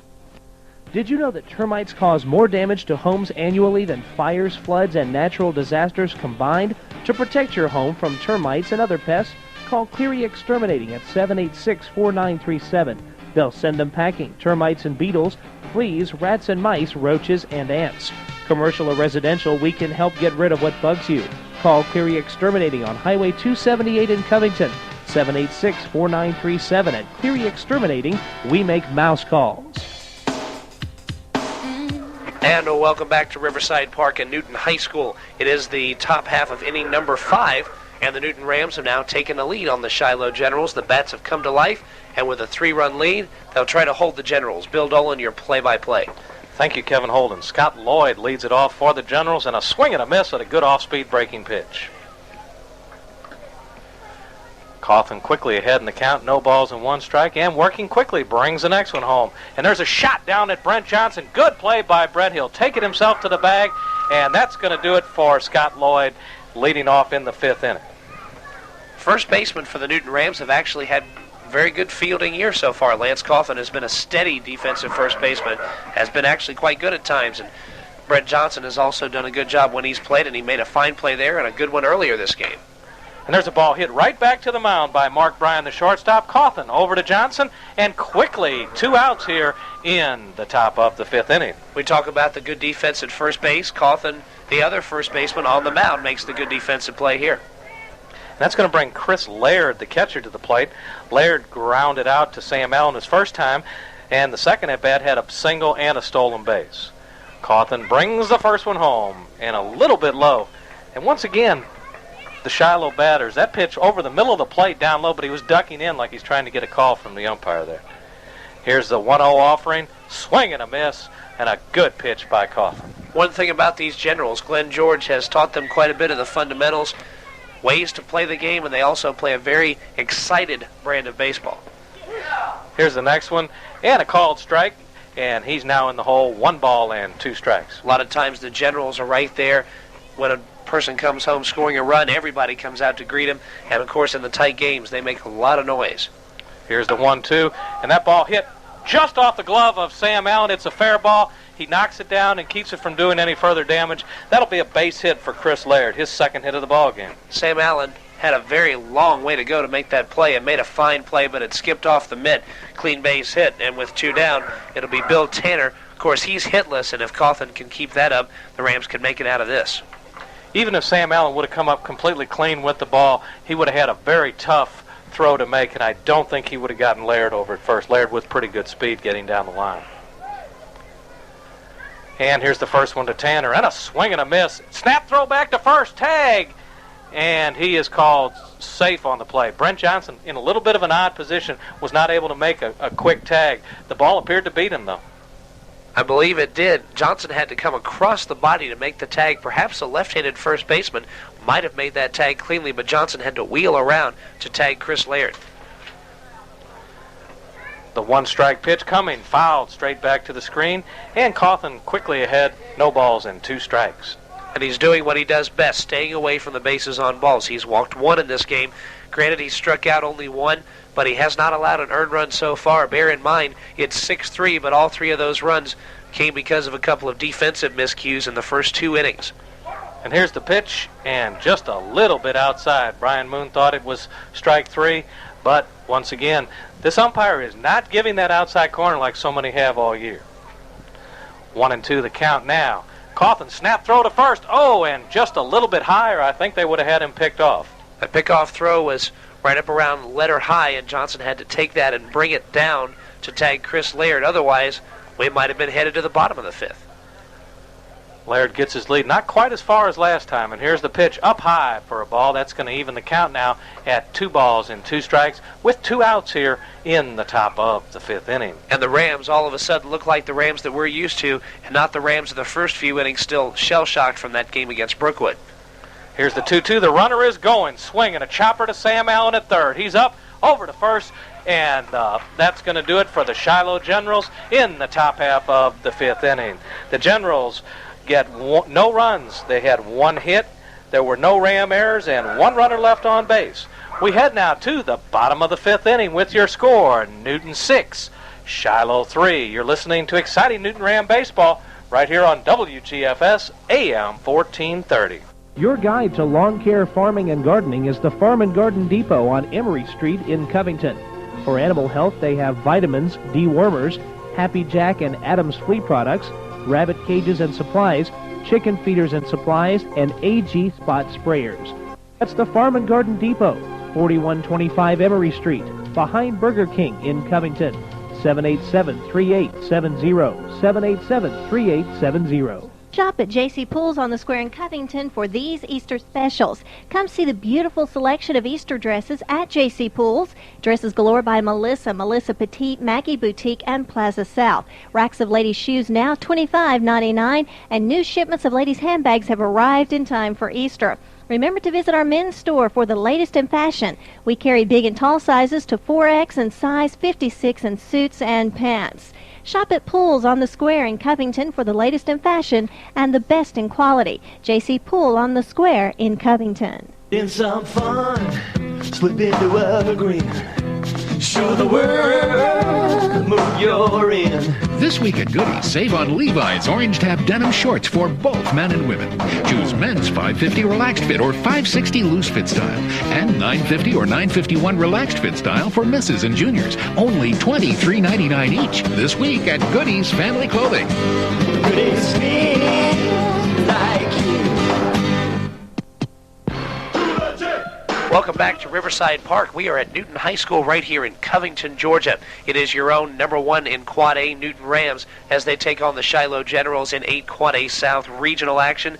The score is 6-3 as we go to the bottom half of inning number 5 in what we hope will be a 7-inning game. Bill Dolan, the play-by-play.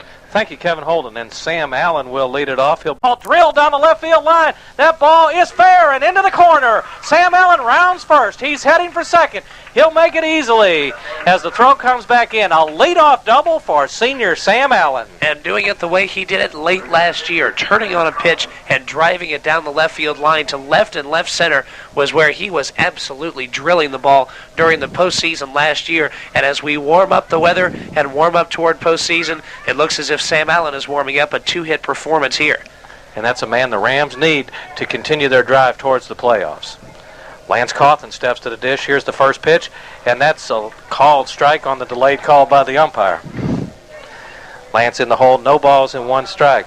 Lance with a walk in two at-bats, also grounded out to the shortstop his last at-bat. Here's the 0-1, and it's a beauty. Outside corners and knees. Cawthon unable to do anything with it. He's quickly behind, no balls and 2 strikes.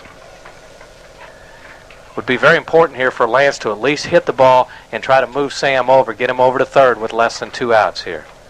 Here's the 0-2 offering, way high and outside, 1-2 the count.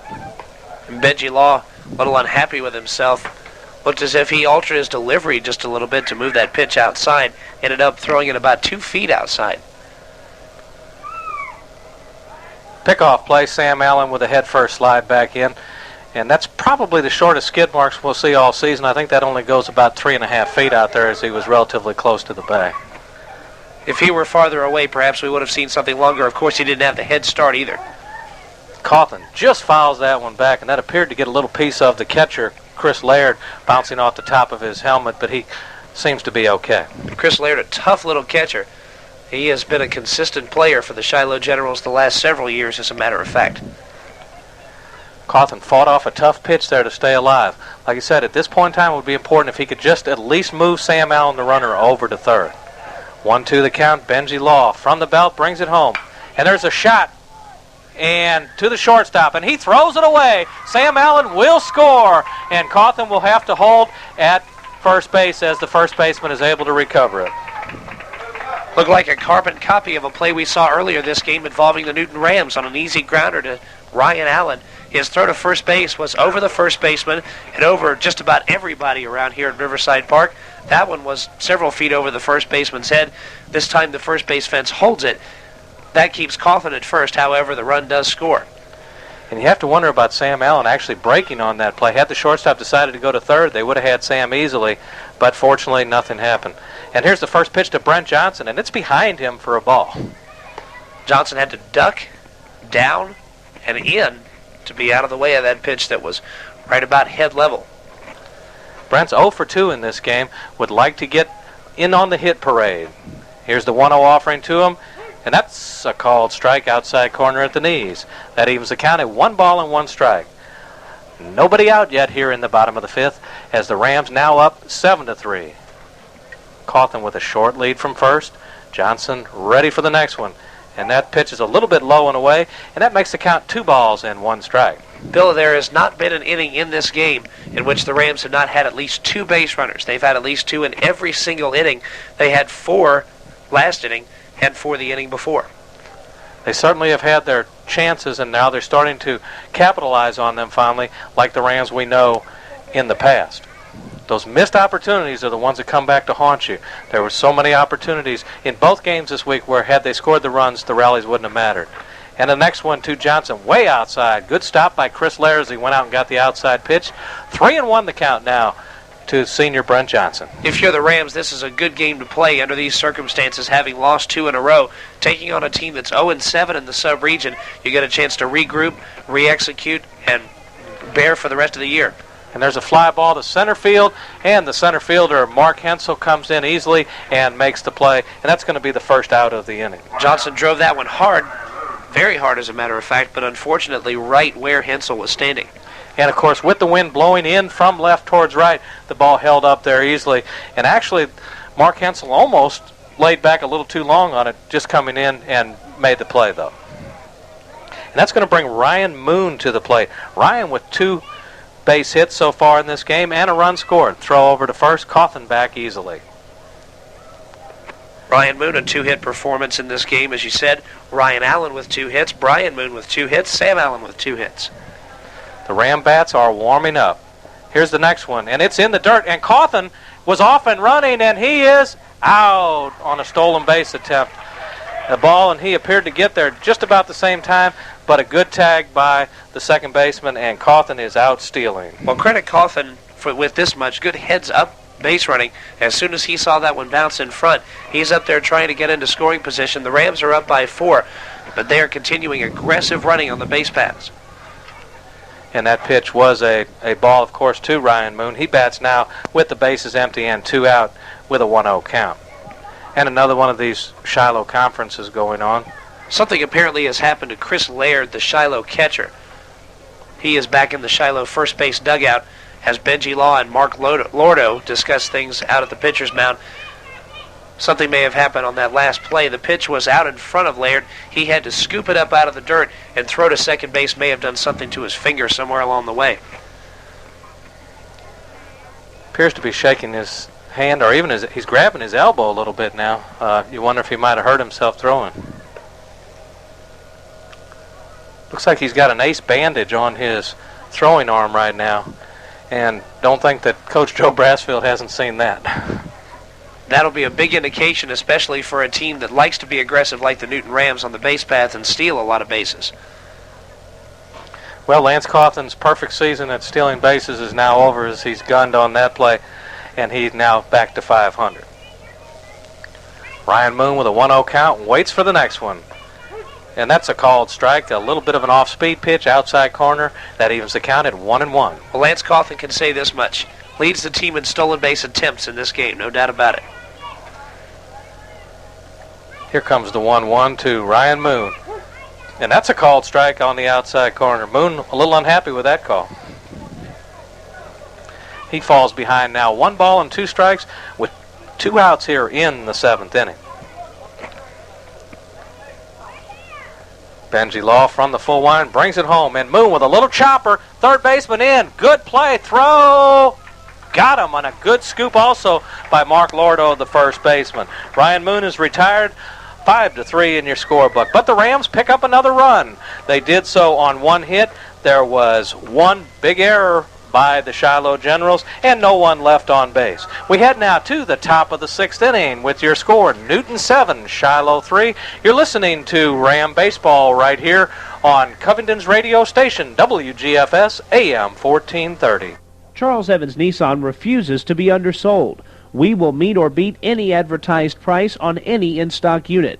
If you are tired of high pressure and the runaround, come to Charles Evans Nissan in Conyers. We put the fun back into buying a car. Charles Evans Nissan is located at 1420 Iris Drive in Conyers, 922-7600. Remember, Charles Evans Nissan. We won't be undersold. That's 922-7600. For the best in chiropractic care, visit Lithonia First Chiropractic. Dr. Michael Brust specializes in nerve and spine rehabilitation. Call for an appointment, 482-1114, 482-1114. Most insurance accepted, and we take care of your insurance paperwork at no charge to you. Call Lithonia First Chiropractic at 3081 Stone Mountain Street in Lithonia, 482-1114. 482-1114. And we are back from Riverside Park at Newton High School. We're in the 6th inning with the Newton Rams leading the Shiloh Generals 7-3, looking to come back after a couple of losses earlier in the week. And with the play-by-play, Bill Dolan. Thank you, Kevin Holden. And Brian Bissell leads it off for the Generals. And here's the first pitch to him inside and brushes him back a little bit from Lance Cawthon. And he had a reason to get out of that pitch, away from that pitch. Cawthon working quickly, brings the 1-0 home, and just a little bit low, and that's going to make it 2-0. Mentioning that first pitch, Bissell bailing out in a hurry. Here's the 2-0 from Cawthon.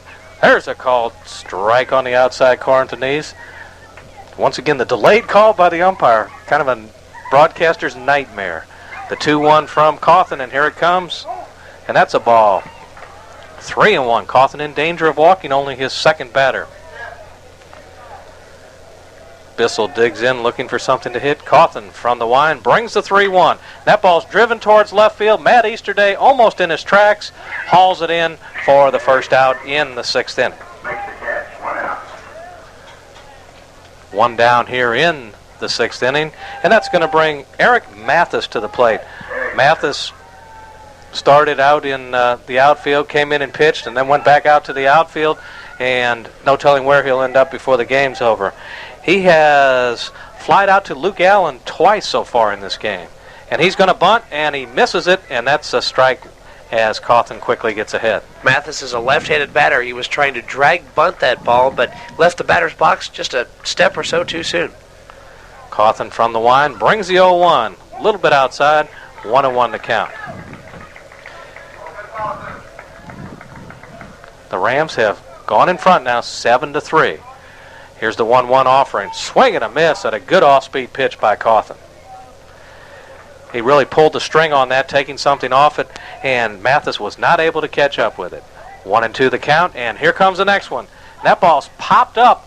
It could be trouble. Richie Cleary comes hard and makes a good play, coming in hard from right field.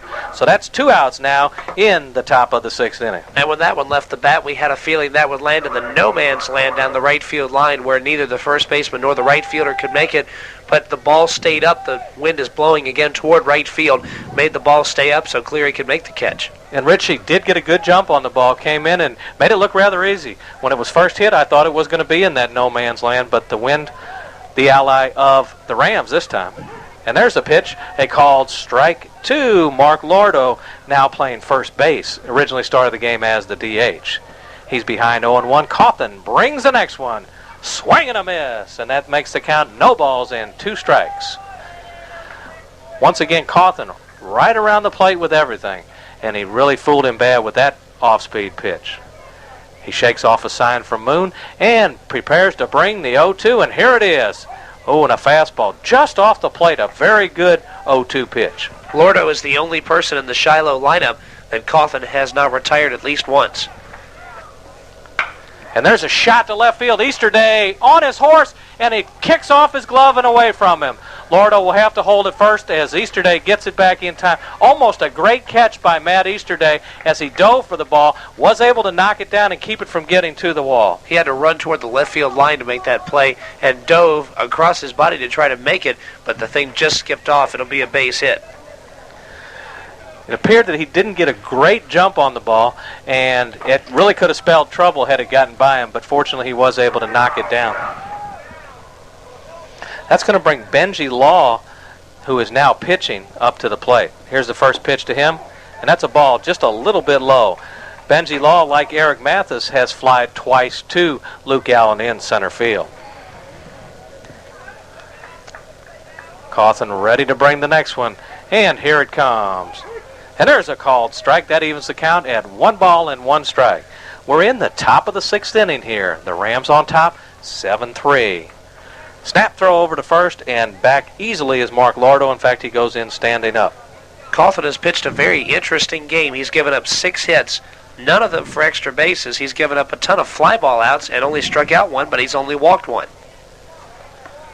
Basically trying to let his fielders do the job behind him. And in the first couple innings, they let him down a little bit, but they've tightened up and played a much better game since then. Count now 2 balls and 1 strike on Benji Law, the opposing pitcher. And Cawthon brings it home. Swing and a miss, and Law didn't appear to have a clue on that pitch. Same one that Cawthon threw to Benji Law the first pitch last time he was up. It's an off-speed pitch that's down and away, and that's where Law is the most susceptible from what we've seen. 2-2 the count with 2 outs as Cawthon has him picked off. Johnson down to second base. Ryan Allen with the tag, and that's going to do it. An out stealing on a good pickoff throw by Lance Cawthon. So for the Shiloh Generals, they get no runs. They had 1 hit. There were no Ram errors and nobody left on base. We head now to the bottom of the 6th inning with your Newton Rams on top, 7-3. You're listening to the Rams right here on WGFS AM 1430. When you need insurance, here's the first thing you should do. Call your auto owner's agent. They are people just like you. Take the worry out of insurance claims with Auto Owners Insurance. Ranked as one of the top companies in the United States for claim service by a national consumer magazine, you'll enjoy a quick and fair settlement of your personal or business loss. In fact, we're known as the no-problem people because service is our claim to fame. See your Auto Owners Insurance agent today. Call your auto owner's agent. They are people just like you. See Steele Jones Insurance Agency, located on Floyd Street Southeast in Covington. Or call 786-9213. Auto owners, the no problem people. Today's business relies on communication. A two-way radio system provides communication instantly. For information about two-way radio, visit East Metro Communications, this area's oldest dealer in communications equipment. East Metro Communications is locally owned and operated. That means you get good hometown service before and, most importantly, after the sale. East Metro Communications is conveniently located on Highway 278, a quarter mile east of the hospital. Call 786-6796. We're back from Riverside Park at Newton High School. The Rams with a 4-run lead as we go to the bottom half of inning number 6. Bill Dolan has your play-by-play as the Rams look to move to 16-4 in what is their 20th game of 1995. Thank you, Kevin Holden. And Matt Easterday will lead it off here in the bottom of the 6th inning. And in the 3rd, Matt Easterday led off the inning with the base on balls as the Rams managed to get 3 runs. So maybe we can get something going and do the same thing. Easterday, perfect on the day, has that base on balls and a base hit, has scored 2 of the Ram runs. Here's the first pitch from Law, and a little chopper. This could be trouble. Easterday digging hard, and he is safe as he beats it out.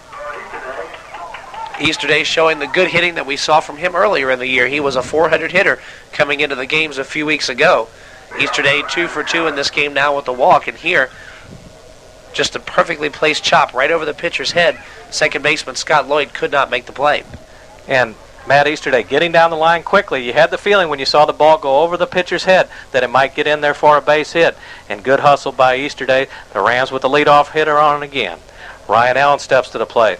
And the runner is going. Here's the throw down to second base, and he is out on a good tag by the second baseman, Scott Lloyd. Wait a minute. And the umpire pointing down to second base. Oh, we have an injury. The second baseman appears to be injured on the play, Kevin. What happened was Scott Lloyd came across to take the throw. It appears he may have slid in order to take the throw. He was kind of blocking the second base bag. Easterday sliding into second, and Lloyd fell right before Easterday slid in. And he doesn't have any choice but to slide right into second base. He's already started the slide. He slid right into Scott Lloyd. May have cleated him, may have hit him with the bottom of those cleats. That may be the problem with Lloyd right now. And Coach Brassfield came out to talk to the base umpire on the play. Kind of a bang-bang play down there, and the umpire waited to make the call until the second baseman, Scott Lloyd, showed him the ball. He had to make sure he had not dropped the ball, and he called him out once he saw the ball, so apparently he felt the ball beat him and the tag was made. It was just a matter of whether the ball had been dropped or not. And credit Scott Lloyd, who was quite hurt on the play, coming up and showing that he had the ball and then falling over afterwards. And it looks like they might be going to send somebody in. Yes, it looks like David Pratt is going to come in and replace Scott Lloyd as he has to limp gingerly off the field.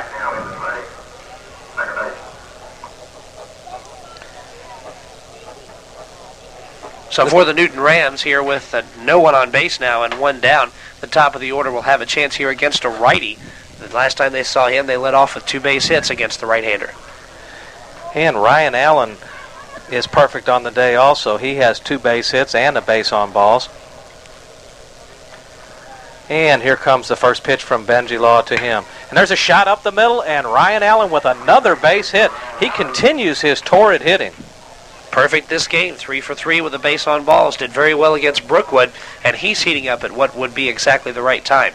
If the Rams can sweep through and win this game plus their final 4 games, they will be the undisputed sub-region champs no matter what happens to any other team.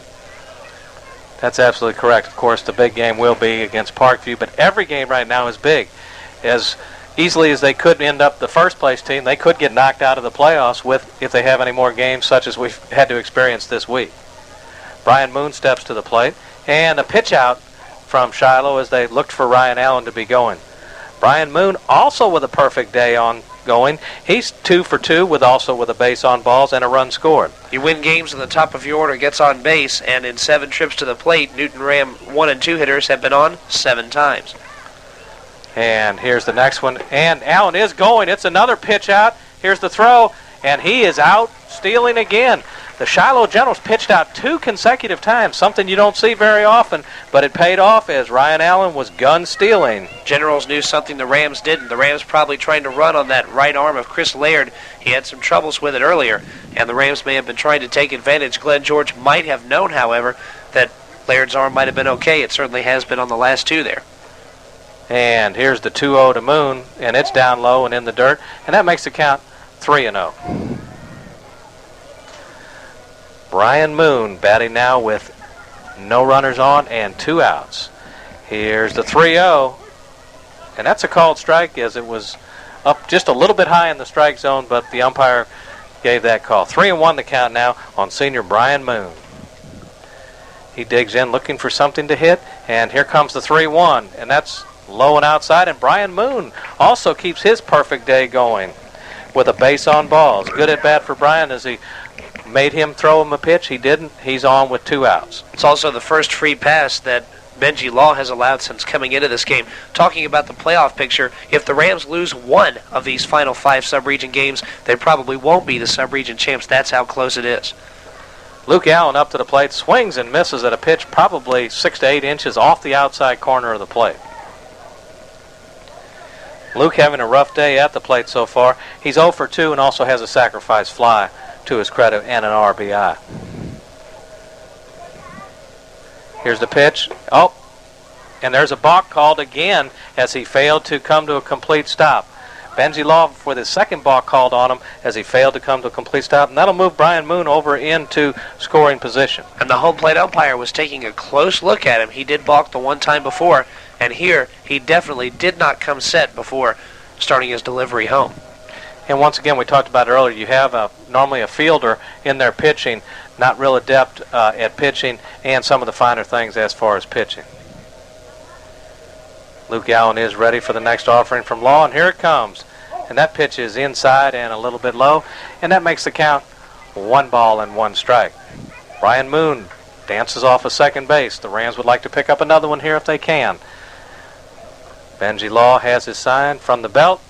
Here's the 1-1 to Allen. A little bit of an off-speed pitch, way outside. Allen ahead in the count, 2 balls and 1 strike. The Rams on top by 4. They lead 7-3. Luke Allen looking for something to drive and bring Brian Moon home. Gets a good pitch to hit and fouls it back to the screen. That's going to make the count 2 balls and 2 strikes with 2 outs as the deuces are wild. You would like to see some good confidence building here for Luke Allen in a game like this with the Rams up by 4. Even a clean base hit will help to reestablish the confidence some after some shaky things that have happened this week. And that won't help any as he goes after that outside pitch. Doesn't come up with it, and he's a strikeout victim for the second time today. The Rams get no runs. They had 2 hits, and they strand a runner as we head now to the top of the 7th inning. Your score, Newton 7, Shiloh 3. You're listening to Newton Ram Baseball right here on your local leader, WGFS AM 1430. If you bury your nose in a cloud of sawdust and breathe deep, you're going to get choked up. Unless you're the new Husqvarna 36 chainsaw with air injection filtering, now available at Coast to Coast Home and Auto.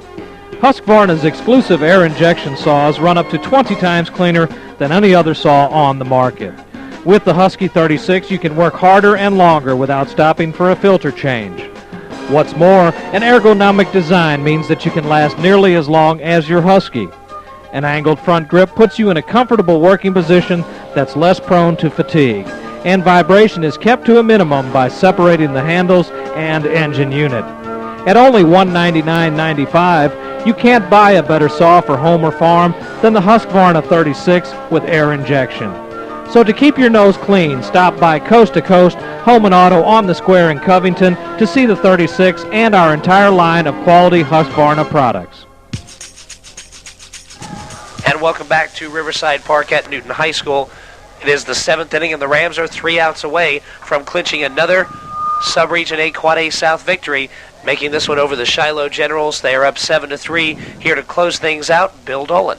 Well, Kevin Holden, I hope I can do a little better job of closing it out than I did Wednesday night, but I have you here with me to back me up, so the dynamic duo will try to see if we can break this losing streak right here. Lance Cawthon sailing along, doing a good job here. Will face the 9th place hitter. Once again, Benzie Law was at the plate when Mark Lardo was picked off, so it'll be Benzie Law, then Mark Hensel, then David Pratt. Here's the pitch, and it's fouled back to the screen, and Cawthon gets ahead in the count, no balls and 1 strike. Law was up there last inning when Lordo was caught stealing, and he gets a clean slate here. He was 0 for 2, couple of flyouts. Here's the 0-1, and it's chopped towards Sam Allen. A diving stop, and he can't come up with it and make the throw. Sam made a great play initially, got up to make the throw, and was unable to let it go, and I think we'll call that a base hit on the play. Sam that ball was hit dead in the hole. Sam with a big dive came up with it and just couldn't quite get the throw off that. That's a tough one to give an error on, the reason being he did make the diving stop. Of course, he did that cleanly, but the problem was transferring the ball over to glove hand, but the runner's safe at first. And has the official score given that a base hit, Kevin? Yes, he has. Okay. Save Sam Allen an error there. That brings Mark Hensel to the plate, and he takes a called strike on the delayed call. There's someone who's in no hurry out there. And Law gets his lead. Here's the pitch, and a swing and a miss on one of those Lance Cawthon let-ups. Good pitch. That curveball takes a little something off, starts it about waist high, and drops it down. Throw over to first base. Law back easily. Cawthon wanted to keep an eye on him. Doesn't want to let runners move up. Want to keep the force out in effect. 0-2 the count here on Hensel. And here it comes. And a swing and a miss. And there's the first out of the inning. And only the 2nd strikeout for Lance Cawthon in the ballgame. Cawthon has let the defense take care of most of the work, walking only 1, striking out only 2. He's had his fair share of the flyouts and the groundouts, and for the most part, with the exception of those first few innings, his defense has been good. And as you look at the scoreboard, you can see how effective that type of pitching is. A big difference from his last outing when he struck out 12 against the Rockdale Bulldogs. First pitch just a little bit off the plate for a ball. And who do we have up? Oh, David Pratt batted. Here's a grounder to Sam Allen. Over to second for 1. Over to first. And they got him! Double play. What a way to end the ball game. And the first time all year the Rams pull an around-the-horn double play. Sam Allen got it to Ryan Moon at second base, over to Brent Johnson at first for the old wholesaler, 2 for the price of 1, and the Rams break that losing streak and come up with a win. Tremendous one, Bill Dolan, and as you mentioned, the first around-the-horn double play, 5-4-3 as the Rams seal this one, and a fine confidence builder and a confidence re-establishing game after losing those 2 earlier this week. The 4-run victory here, very important.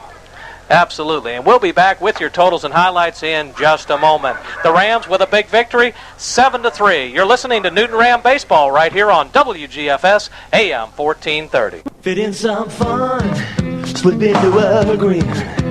Show the world, move you're in.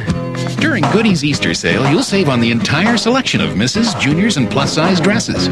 Save on related separates, too, in casual and career looks for juniors and misses, now 25% off. Hop on in and check out the savings during the Easter sale at Goodies Family Clothing. Goodies feels like you. Shop at J.C. Pools on the Square in Covington for these Easter specials. Come see the beautiful selection of Easter dresses at J.C. Pools. Dresses galore by Melissa, Melissa Petite, Maggie Boutique, and Plaza South. Racks of ladies' shoes now $25.99, and new shipments of ladies' handbags have arrived in time for Easter. Remember to visit our men's store for the latest in fashion. We carry big and tall sizes to 4X and size 56 in suits and pants. Shop at Pools on the Square in Covington for the latest in fashion and the best in quality. J.C. Pool on the Square in Covington. Your guide to lawn care, farming, and gardening is the Farm and Garden Depot on Emory Street in Covington. For animal health, they have vitamins, dewormers, Happy Jack and Adams flea products, rabbit cages and supplies, chicken feeders and supplies, and AG spot sprayers. That's the Farm and Garden Depot, 4125 Emory Street, behind Burger King in Covington. 787-3870, 787-3870. And Welcome back to Riverside Park at Newton High School, where the Newton Rams have defeated the Shiloh Generals 7-3, picking up their 16th win of 1995. A Sub-Region 8 Quad A South game. Very important to pick up the win for the Rams, Bill, as they move to 6-2 in Sub-Region play, reestablish themselves as that second-place team in the Sub-Region, fighting for that first-place spot. A very big game and a couple other reasons. The Rams started off shaky, just like they finished the last game, but turned it around after the first couple innings and played like the Rams were used to seeing. The bats came to life. They hit a lefty, something they've had trouble doing, and they kept it going against the other pitcher that came in, Benji Law. They tightened it up in the field, made some good defensive plays. Luke Allen, after a first inning miscue, was flawless out in center field. Sam Allen with some great defensive stops down there at third base, and as we mentioned, the first time all season the Rams have gone 5-4-3 around the horn. A big double play. You can't end a ball game on a much better light than that with the double play. Why don't you give us the totals and highlights, the official numbers, Bill? All right, for the Shiloh Generals, they had 3 runs on 7 hits, committed 1 error, and left 5 runners left on base. Eric Mathis, who relieved in the first inning, ends up taking the loss for the Shiloh Generals. And they now are 0-8 in sub-region play. For the Newton Rams, they scored 7 big runs on 11 hits, committed 2 errors, and left 5 runners on base.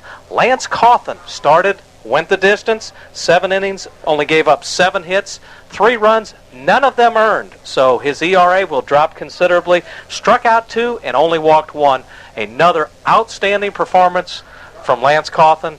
Plus, the batters went wild. Starting with Matt Easterday and then around to the top of the order, you have 11 on base out of 11 attempts between those 3 hitters. And that's what helps get runs going. In the middle of the order, Sam Allen with a couple of big base hits, and Ryan Moon with a couple of hits again. So actually, if you start with Plug down in the 8th place, you have 3 more at-bats and only 1 out. So between the 8, 9, 1, and 2 hitters, a pretty outstanding day there. But when it comes right down to it, the Rams win the game basically because of Lance Cawthon, who is the WGFS player of the game. He gave up 3 runs. Here's the key, though. None of them earned. They all came in the first 2 innings, and if it had not been for a couple of defensive mistakes, there would have been no runs on the scoreboard from the Shiloh Generals. And Lance Cawthon once again comes out, does a fine job. He didn't strike out 12 the way he did against Rockdale. It wasn't important. Still no earned runs. Did it the way he was supposed to. The defense was fine after the 2nd inning, and he only gave up the 7 base hits, scattered them over all 7 innings. Another key, no extra base hits. That's true. The balls were not hit that hard. They were hit in front of people. The wind helped on a couple of plays. He just kept the ball around the plate, was making them hit it. A lot of the balls hit back up the middle, but you don't usually get burned badly on balls hit up the middle. They're not going to go, like you say, for extra base hits. And Lance Cawthon, every time he goes out there, has kind of become the stopper now for the Rams. And this was a time they needed a stopper. A super big effort by Lance Cawthon, with a lot of support throughout the lineup. That's right. After what happened against Berkmar, losing it in the last inning, same with Brookwood, this will help the Rams. And don't think that 5-4-3 double play won't stick in the Rams' minds. This time in the 7th, the Rams come through and pick up the 4-run victory. And Bill, get ready to growl, because the Rams are going to see a lot of Bulldogs next week. Hopefully they won't be bitten by the Winder Barrow Bulldogs or the Rockdale Bulldogs, both of whom they'll face next week. That's right. The Winder Barrow Bulldogs with 2 Gs on Monday as we travel to Winder Barrow. And then on Wednesday, the Rockdale Bulldogs with 1 G will be here at Riverside Park, and probably we'll see Zach Frazier again. We normally do when we play Rockdale. We most certainly do, and the Rams were able to beat him last time thanks to some good bunt and run plays. We'll wait and see if the Rams can win these final 4 games of the regular season. You are looking at the sub-region chance for the 2nd straight year, but don't think it's an easy road for tough teams. And don't forget tomorrow's fine Saturday lineup on WGFS. You can tune in for Encore starting at 6:30 to 8:30. Then the Saturday morning Super Trivia Spectacular at 9 o'clock, running from 9 to 10. And then Sports Source Weekly with you, Kevin Holden, and Todd Q. Chapman, our executive producer, as you'll have a lot of sports to talk about. There have been so many deals in baseball, you might not have anything else to talk about but those, but I'm sure you'll talk a little bit about this exciting Newton Rams ball club. We most certainly will, if I can recover my voice between now and tomorrow morning.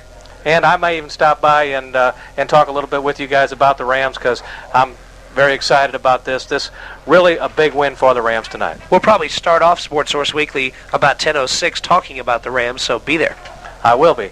And hopefully everyone else will tune in for the Trivia Show and Sports Source Weekly. But meanwhile, that's going to do it here from Riverside Park.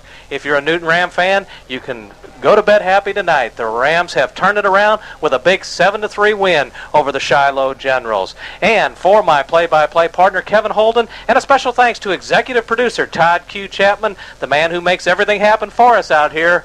This is Bill Dolan saying until Monday night when we'll come to you live from Winder Barrow. See ya.